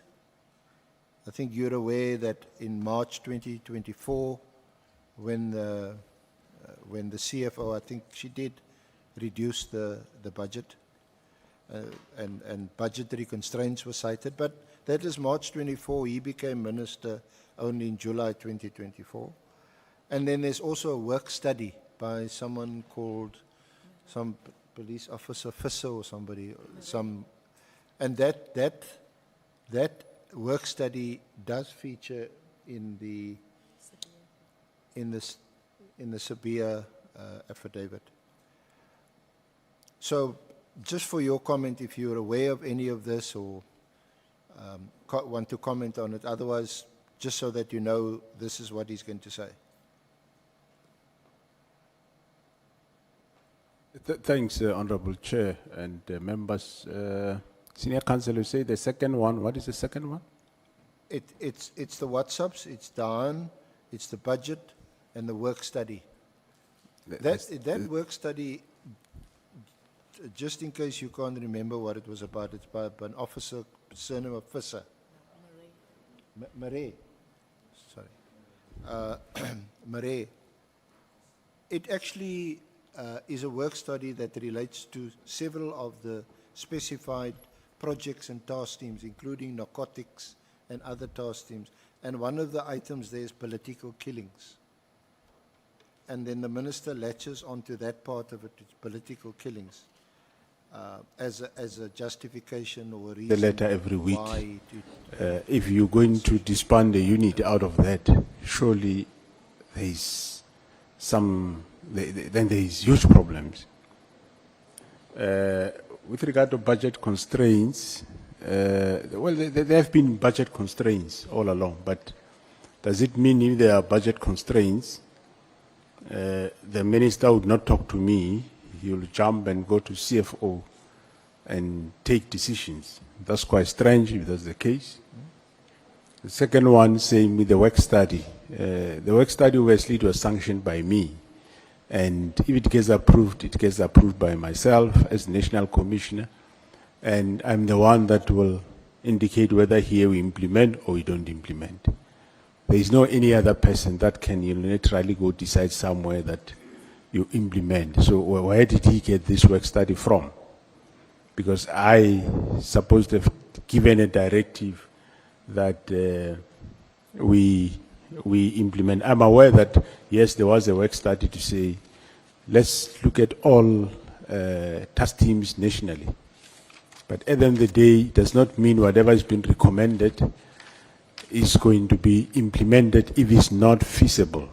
To give an example of a task team that has been there for quite some time, the task team that is at the border of South Africa and Mozambique in the northern KwaZulu Natal, Emanguzi.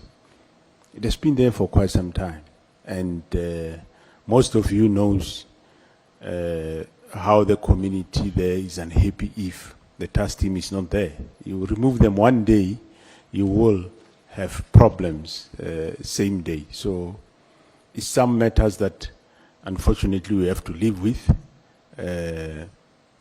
So does it mean then the minister will just have powers to go and remove a task team? Surely that's not how it works. So those work studies, at some point we'll sit, decide which ones we implement and which ones not.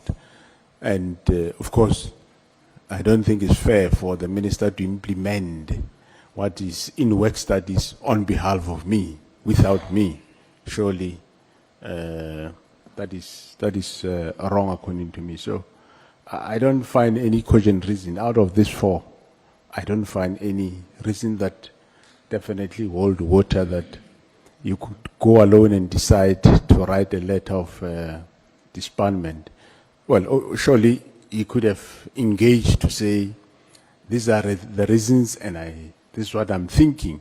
Then we can then discuss with the minister and look at what is the real facts. Merity House will say political task team have got no mandate to exist, is useless, have got no, does not have successes. But we know those that now and then you read, you see the convictions they are having now and then. So it depends where she's writing from. But if you're writing from really this country, you should be aware of the work of the team. There's so many convictions that are out there that they do make on a daily basis. And for me, that doesn't justify or suffice to have written such a directive based on these reasons that are being given. Thank you. Thank you very much, General. Can we just move on to another topic? The Medicare 24 Swani contract, it's at page 39, paragraph 89.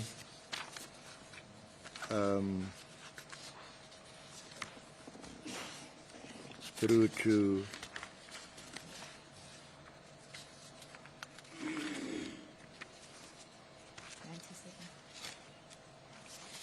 the top of page 44.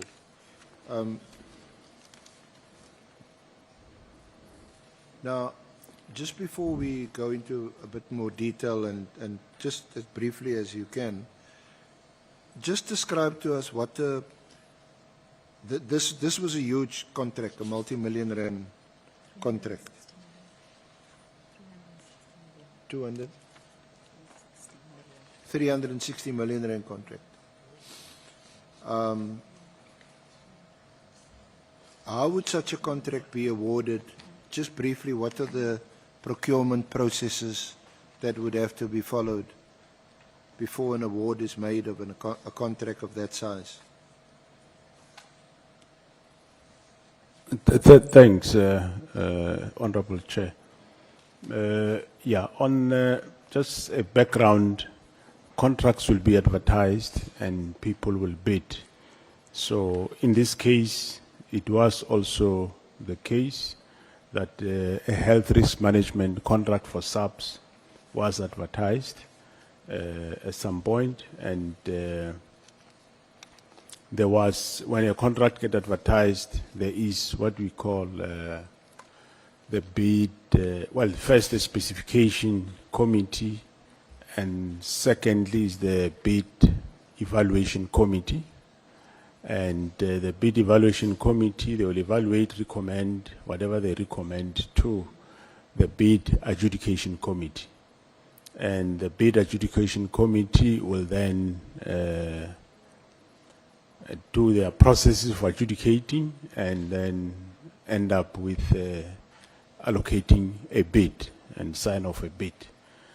So in this case, the same thing happened. They advertised. General. So the bid adjudication committee they will still recommend that an award be made to such and such a bidder.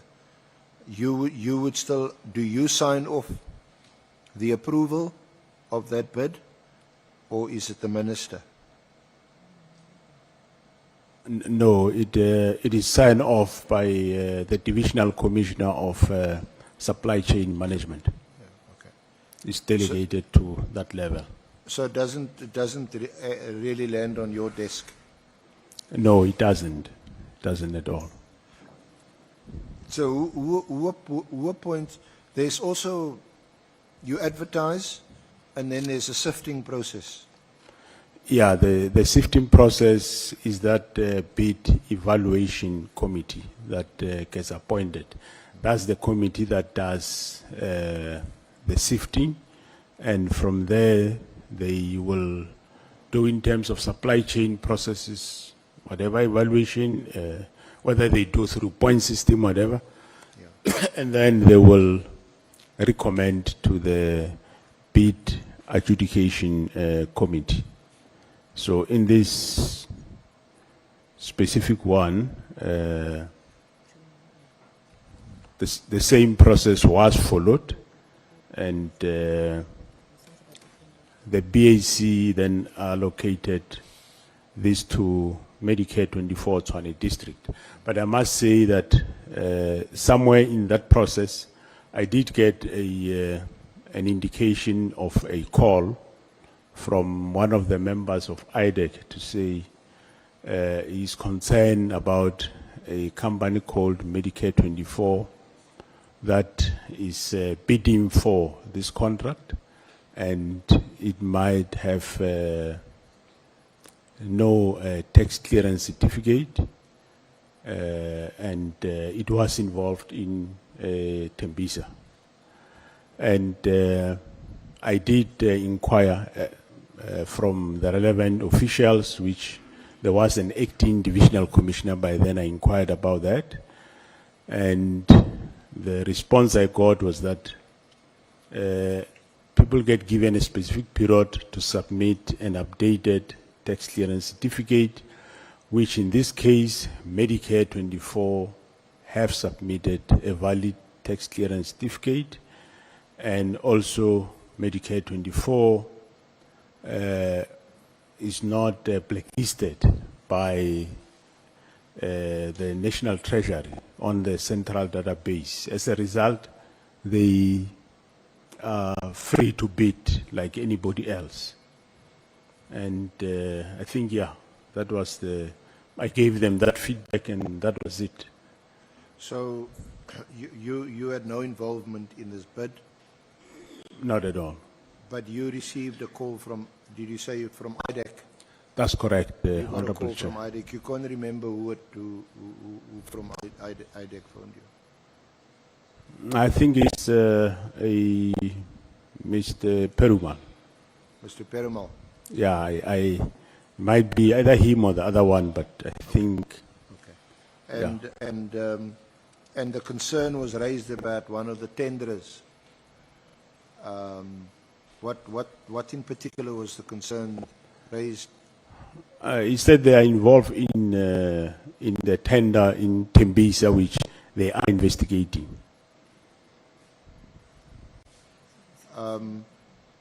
At that time, did you know who the tenderer was? Either the name, well, you obviously got the name of the entity, the company, because that is how you had the matter investigated. Yeah, well, I didn't know whose tender it is. I must say I didn't even know. I just know he said Medicare 24. So Medicare 24, I know the name in terms of clinics when you go to a clinic, whatever. But I didn't know whose company it is whatsoever. And after I got the response, that was sufficient for me, and I gave the relevant person the feedback, and he was much appreciative, and that's where we ended with the matter. So at the time, you weren't aware that the company referred to was owned by Musumzi Kat Nhlanhla. No. I didn't know that, who's the owner of the company. And I also didn't know who's Vusimusi Nhlanhla. I didn't know at all. You let the cat out of the bag. Because he was subsequently awarded the contract. Yeah, subsequently, yes. Later I learned that he was the person behind the Medicaid 24 and he was awarded the contract. But there was an issue around Medicaid 24 and Medicaid 24 Tshwane district. So somewhere at the BAC, there was this confusion of Medicaid 24 and Medicaid 24 Tshwane district. Looks like the other one is a holding company of the other one, something to that effect. To your knowledge, do you know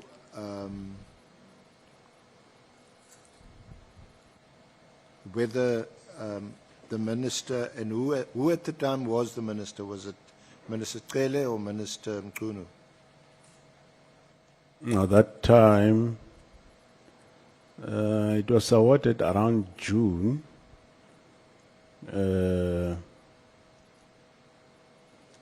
Yeah, it's just looks like, I'm not sure whether it was Minister Cele, but it must have, because it was awarded in it was June. Minister Cele, Yeah, it was because Minister Mkhwanazi was appointed in July. July. Yes, yeah, correct. But are you aware, or to your knowledge, did Minister Mkhwanazi make any inquiries about this contract? Yes, correct. Somewhere in December, he did say we must meet and discuss about the health risk manager contract, which indeed we had a meeting with him on the 24th of December. I think it was a virtual meeting, and we discussed the issue around the contract, the service delivery around the contract, and we picked up that yes, even the performance of the contract was a problem, and so we then agreed that I tasked the internal audit and risk management to go and audit this contract, look at the whole processes, whether this was awarded correctly, yes, no, and all those. And then there was a subsequent follow-up meeting, I think somewhere in February, and then there was a preliminary report by the audit committee that was released. Let's just check when was that. Just while you're looking there, General, who signed off the contract that finally concluded the award? The service, well, the contract is signed by the Divisional Commissioner Supply Chain, as far as I remember, and the service level agreement was signed by the Deputy National Commissioner for Support Services, Lieutenant General Nkua.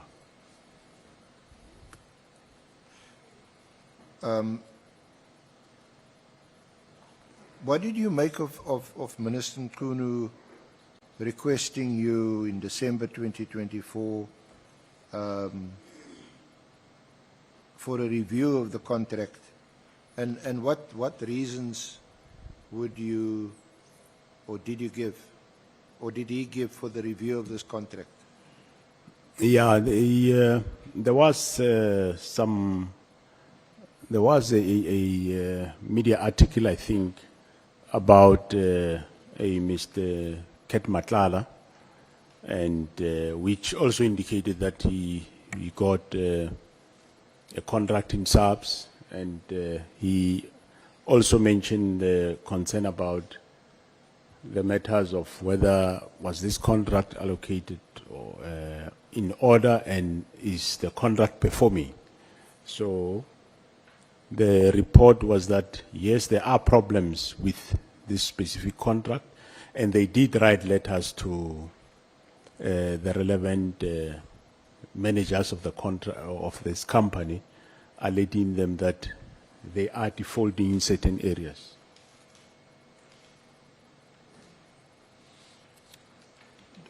Would or does the minister have anything to do with the award of a contract at any stage during the procurement process? Or does it depend on the amount? Through Chairperson, can you pardon me? Repeat. I said, would a minister be involved at any stage in the award of a contract? Or does it depend on the amount of the contract? No, he doesn't get involved, but I think this stage, December, the contract was already awarded.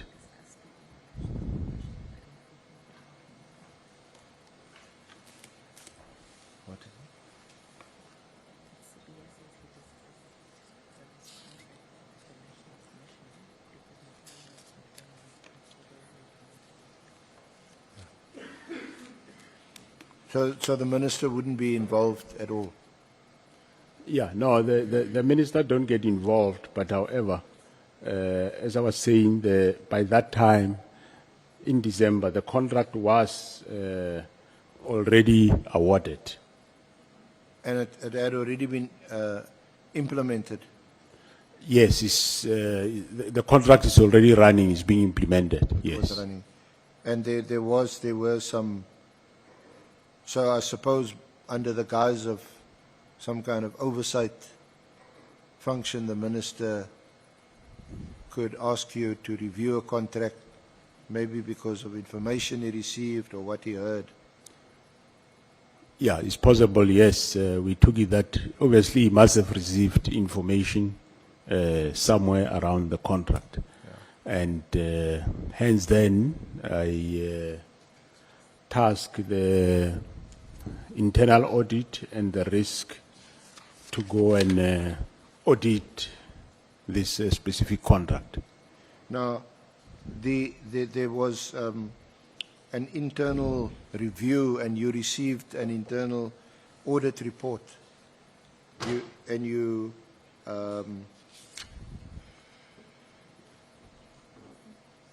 summarized the outcome on page 40, paragraphs 91.1 to 91.4, which indicates or highlights a number of red flags. 91.1 to 91.4. Correct, correct, Honorable Chair. 91.44, 91.1. The Bid Evaluation Committee, that's the BEC, lacked the appropriate skill and competence to evaluate the bid. There was no evidence of individual scoring in the bidding file. The due diligence did not assess the bidder's unethical or ethical behavior in other procurement processes.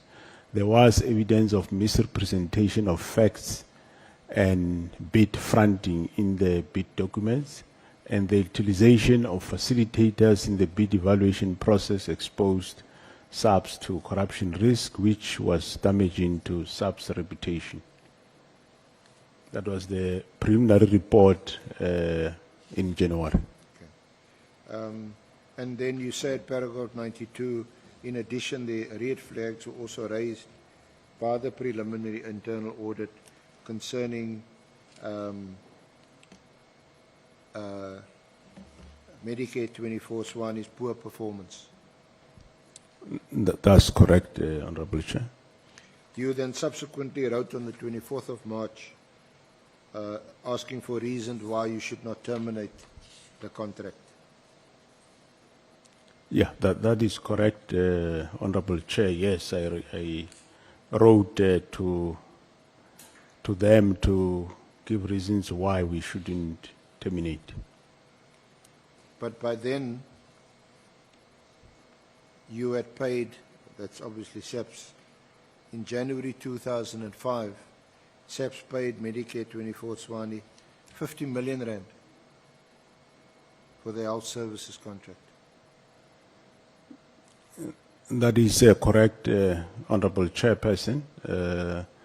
Well, there was the service that they provided, and they were paid for that service. So what were they paid for? Poor service? Well, there were written letters of warnings for the poor service, and they had to deliver, which eventually they did deliver the service. You'd recall that we had to, early this year, we had to have 5,500 kids in the college. So there were problems around that, but eventually they delivered that service. They were able to process those students. We sent them to the college, and hence they were paid for that. And eventually, after that letter of intention, based on the preliminary report, and then in April, there was a final report which subsequently, based on the final report, I subjected it to legal processes, of course. Some were saying we go to court, some were saying we cancel, but after after the legal processes were finalized, eventually I did cancel the bid. Or was the tender subsequently re-advertised and re-evaluated and re-awarded? No, it's not yet re-awarded. They are in the process of getting to re-advertise. But what is happening now, since that time, there is a forensic audit that is being done, so that when that forensic audit is finalized, it's supposed to be finalized now during October, November. And once that specific audit, forensic audit is finalized, then we are going to then re-advertise and also take action against employees, against whoever that have been guilty of a misconduct. Because the practice we have seen is you can't take action on especially on the members based on the audit report. We have experiences in the past where you do that later. When you finalize your forensic audit, you find either more involvement of other people which you left out, and maybe you dealt with those that were not really much involved. So the advice by both the legal team and the CFO is that we finalize the forensic audit, which is going to happen now. And from there, we take action against those members that are involved. But at the same time, I did undertake a process of reviewing the whole process, that there should be, I'm reviewing the delegation of powers, that certain amounts should be signed off by various levels, and the divisional commissioners sign up to a certain amount, and I also sign some amounts, I think it's 300 million and up. But also what I introduced in the process is that there should be a probity audit, because initially they will go on with all those processes of specification, evaluation, adjudication, and award. And when the audit comes, they come after the fact. So now what I introduce is that after the BAC have finalized their process, but before they can allocate, they must wait. There must be a property audit of the whole process. Only once that have happened, only then can they award. There are various schools of differing legal opinions in that, but I said that is the same way we go that route, and yeah, if there are those that challenge the process, we'll take it from there with the legal people. Okay.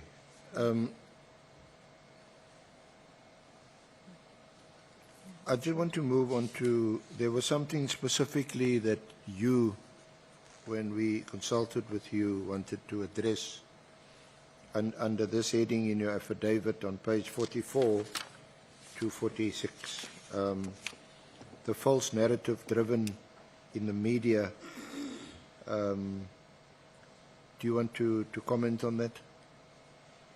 From paragraphs 98. And you give two examples where you claim the media has been used and play an active role in spreading falsehoods about you.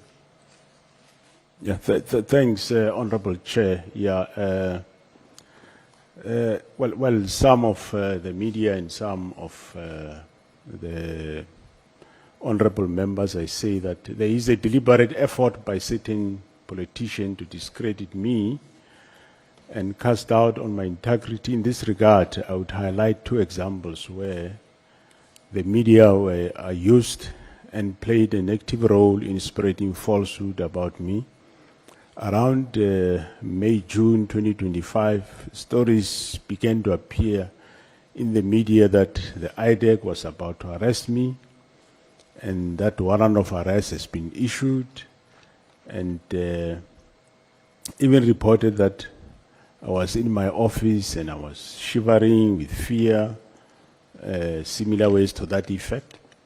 And whereas this never happened, and even that time I was actually here in Cape Town, I was not in that office where they're referring to.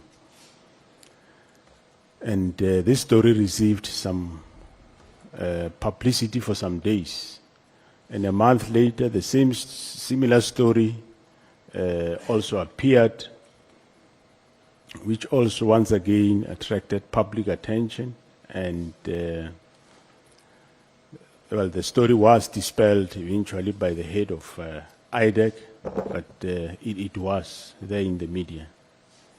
Now, the question, however, begs to be asked as to who would spread such falsehood and what would be the intention.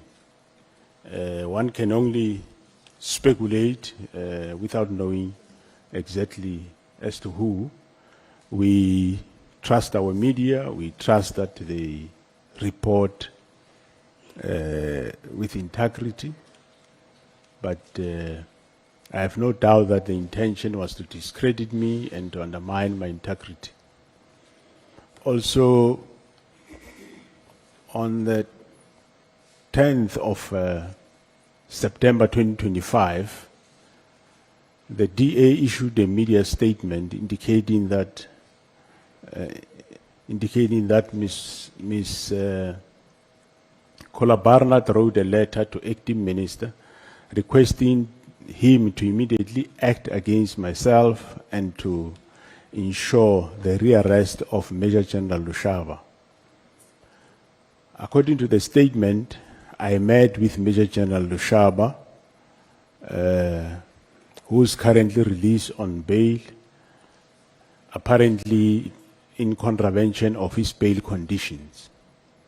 I attached a copy of the media statement as SFM 22, and the letter that was also subsequently sent to the acting Minister of Police as SFM 23.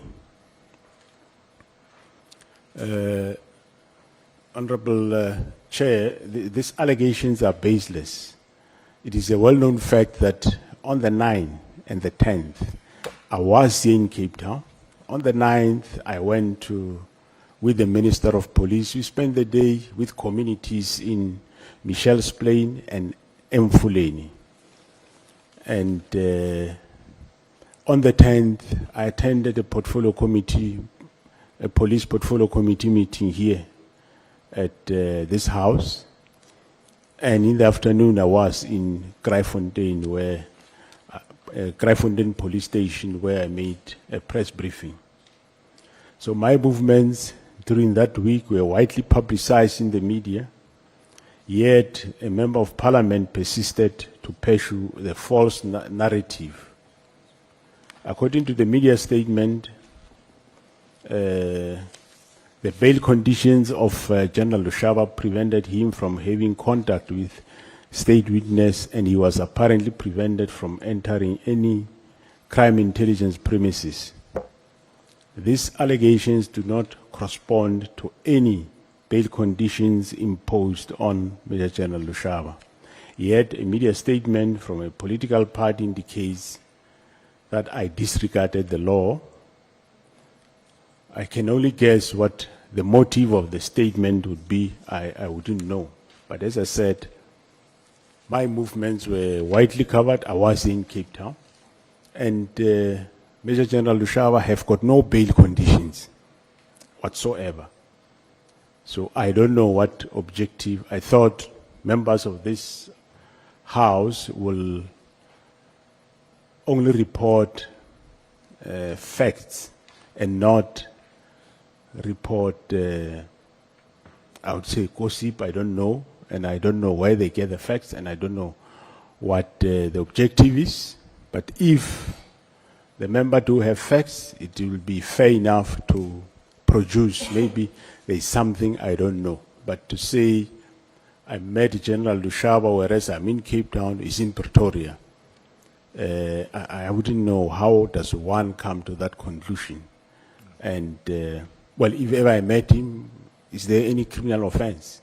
But here, in this case, the fact of the matter is I never met the person. I was here for the whole 2 days, and somebody issued a statement to that effect. So those are some of things that I'm sure members of this House are being respected. So if you make a statement, I'm sure the public take you serious in what you are saying. Now, here the statement is out, and is wrong, is false. So life goes on. I think it's quite unfair. I wouldn't know what is the motive, but it is not correct. Thank you very much. So, General, would you, obviously that's noted, and no doubt the committee has noted it, and it's noted, and no doubt the committee will report on it to the National Assembly.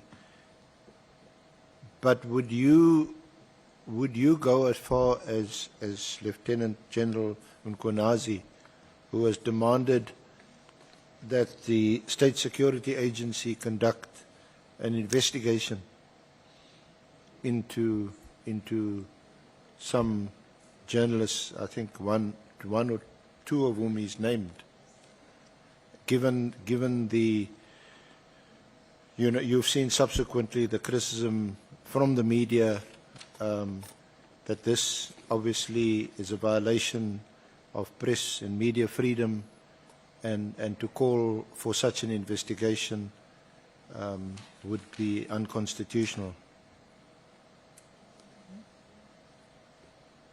Yeah, thanks, Honorable Chair. Maybe I will not go as far as that.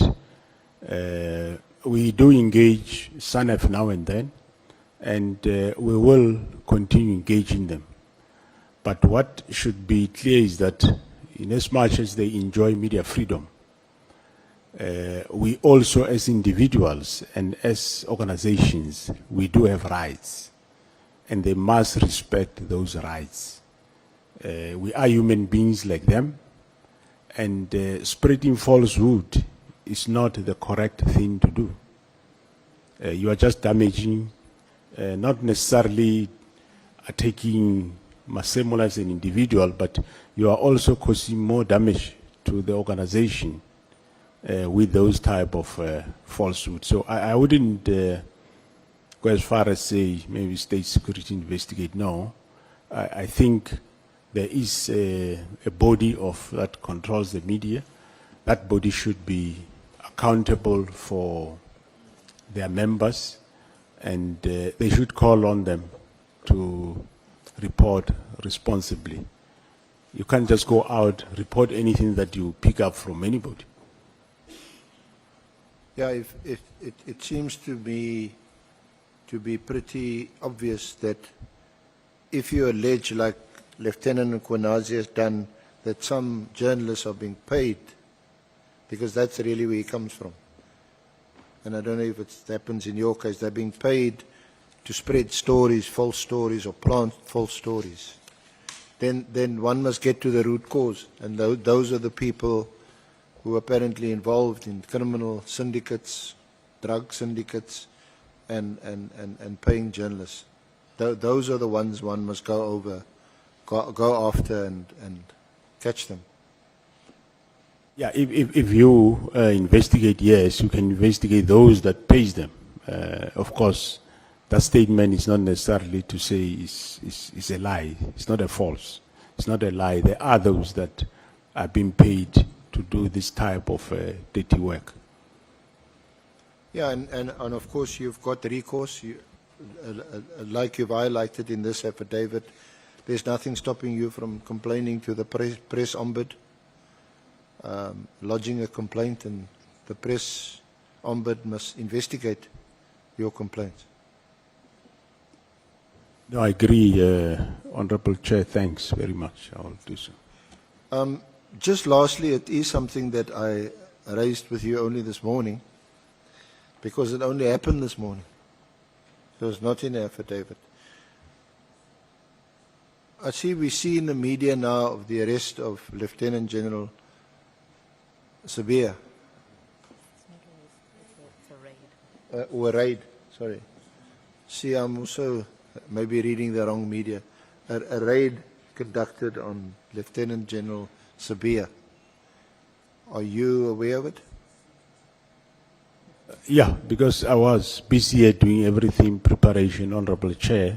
At one of the breaks, I was informed that there was a search and seizure warrant where the investigation team went to collect gadgets. They were not arresting anybody. It was just a matter of apparently looking for people to get the gadgets. So I'm sure they missed each other in the process there.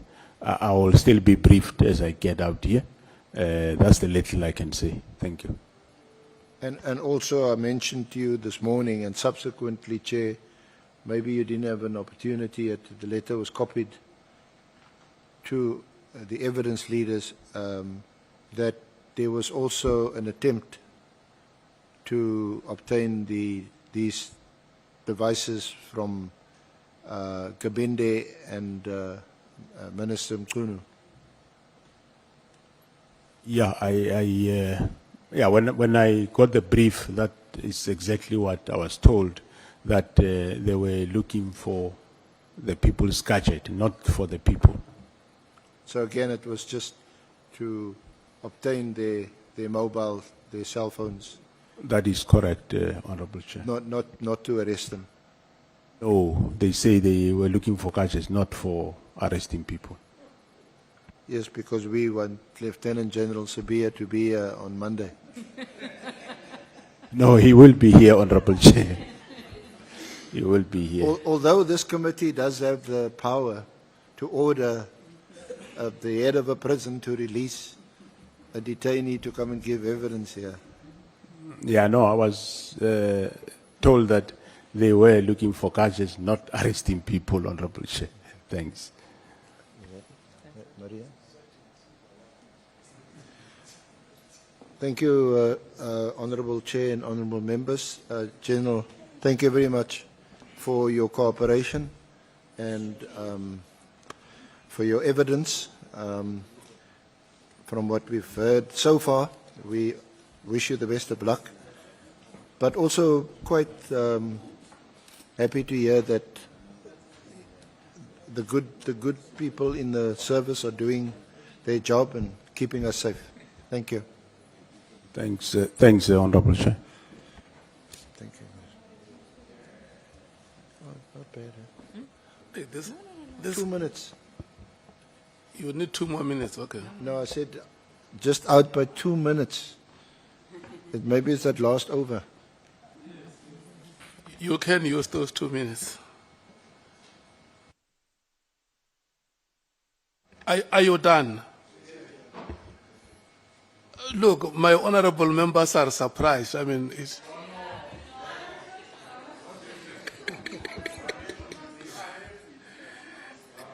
it's like it happened so quick, in the speed of a lightning.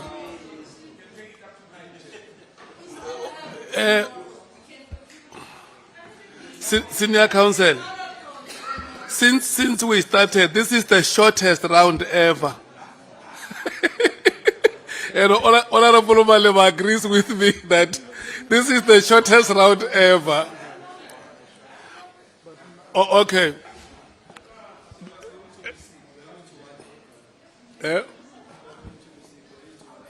Yeah, no. Let me take this opportunity and thank you, Senior Counsel, for the manner in which evidence was led, and I think honorable members can agree that as the train moves, it gathers more and more steam.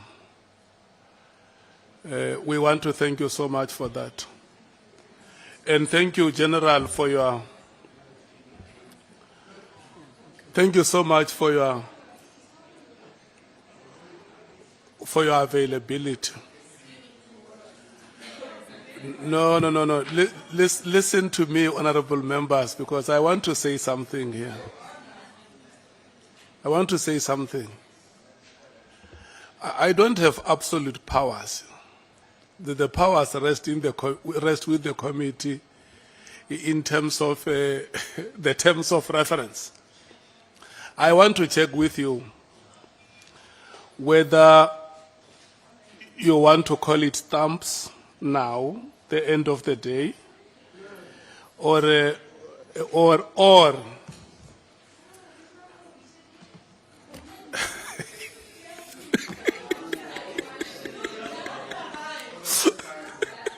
okay, honorable members,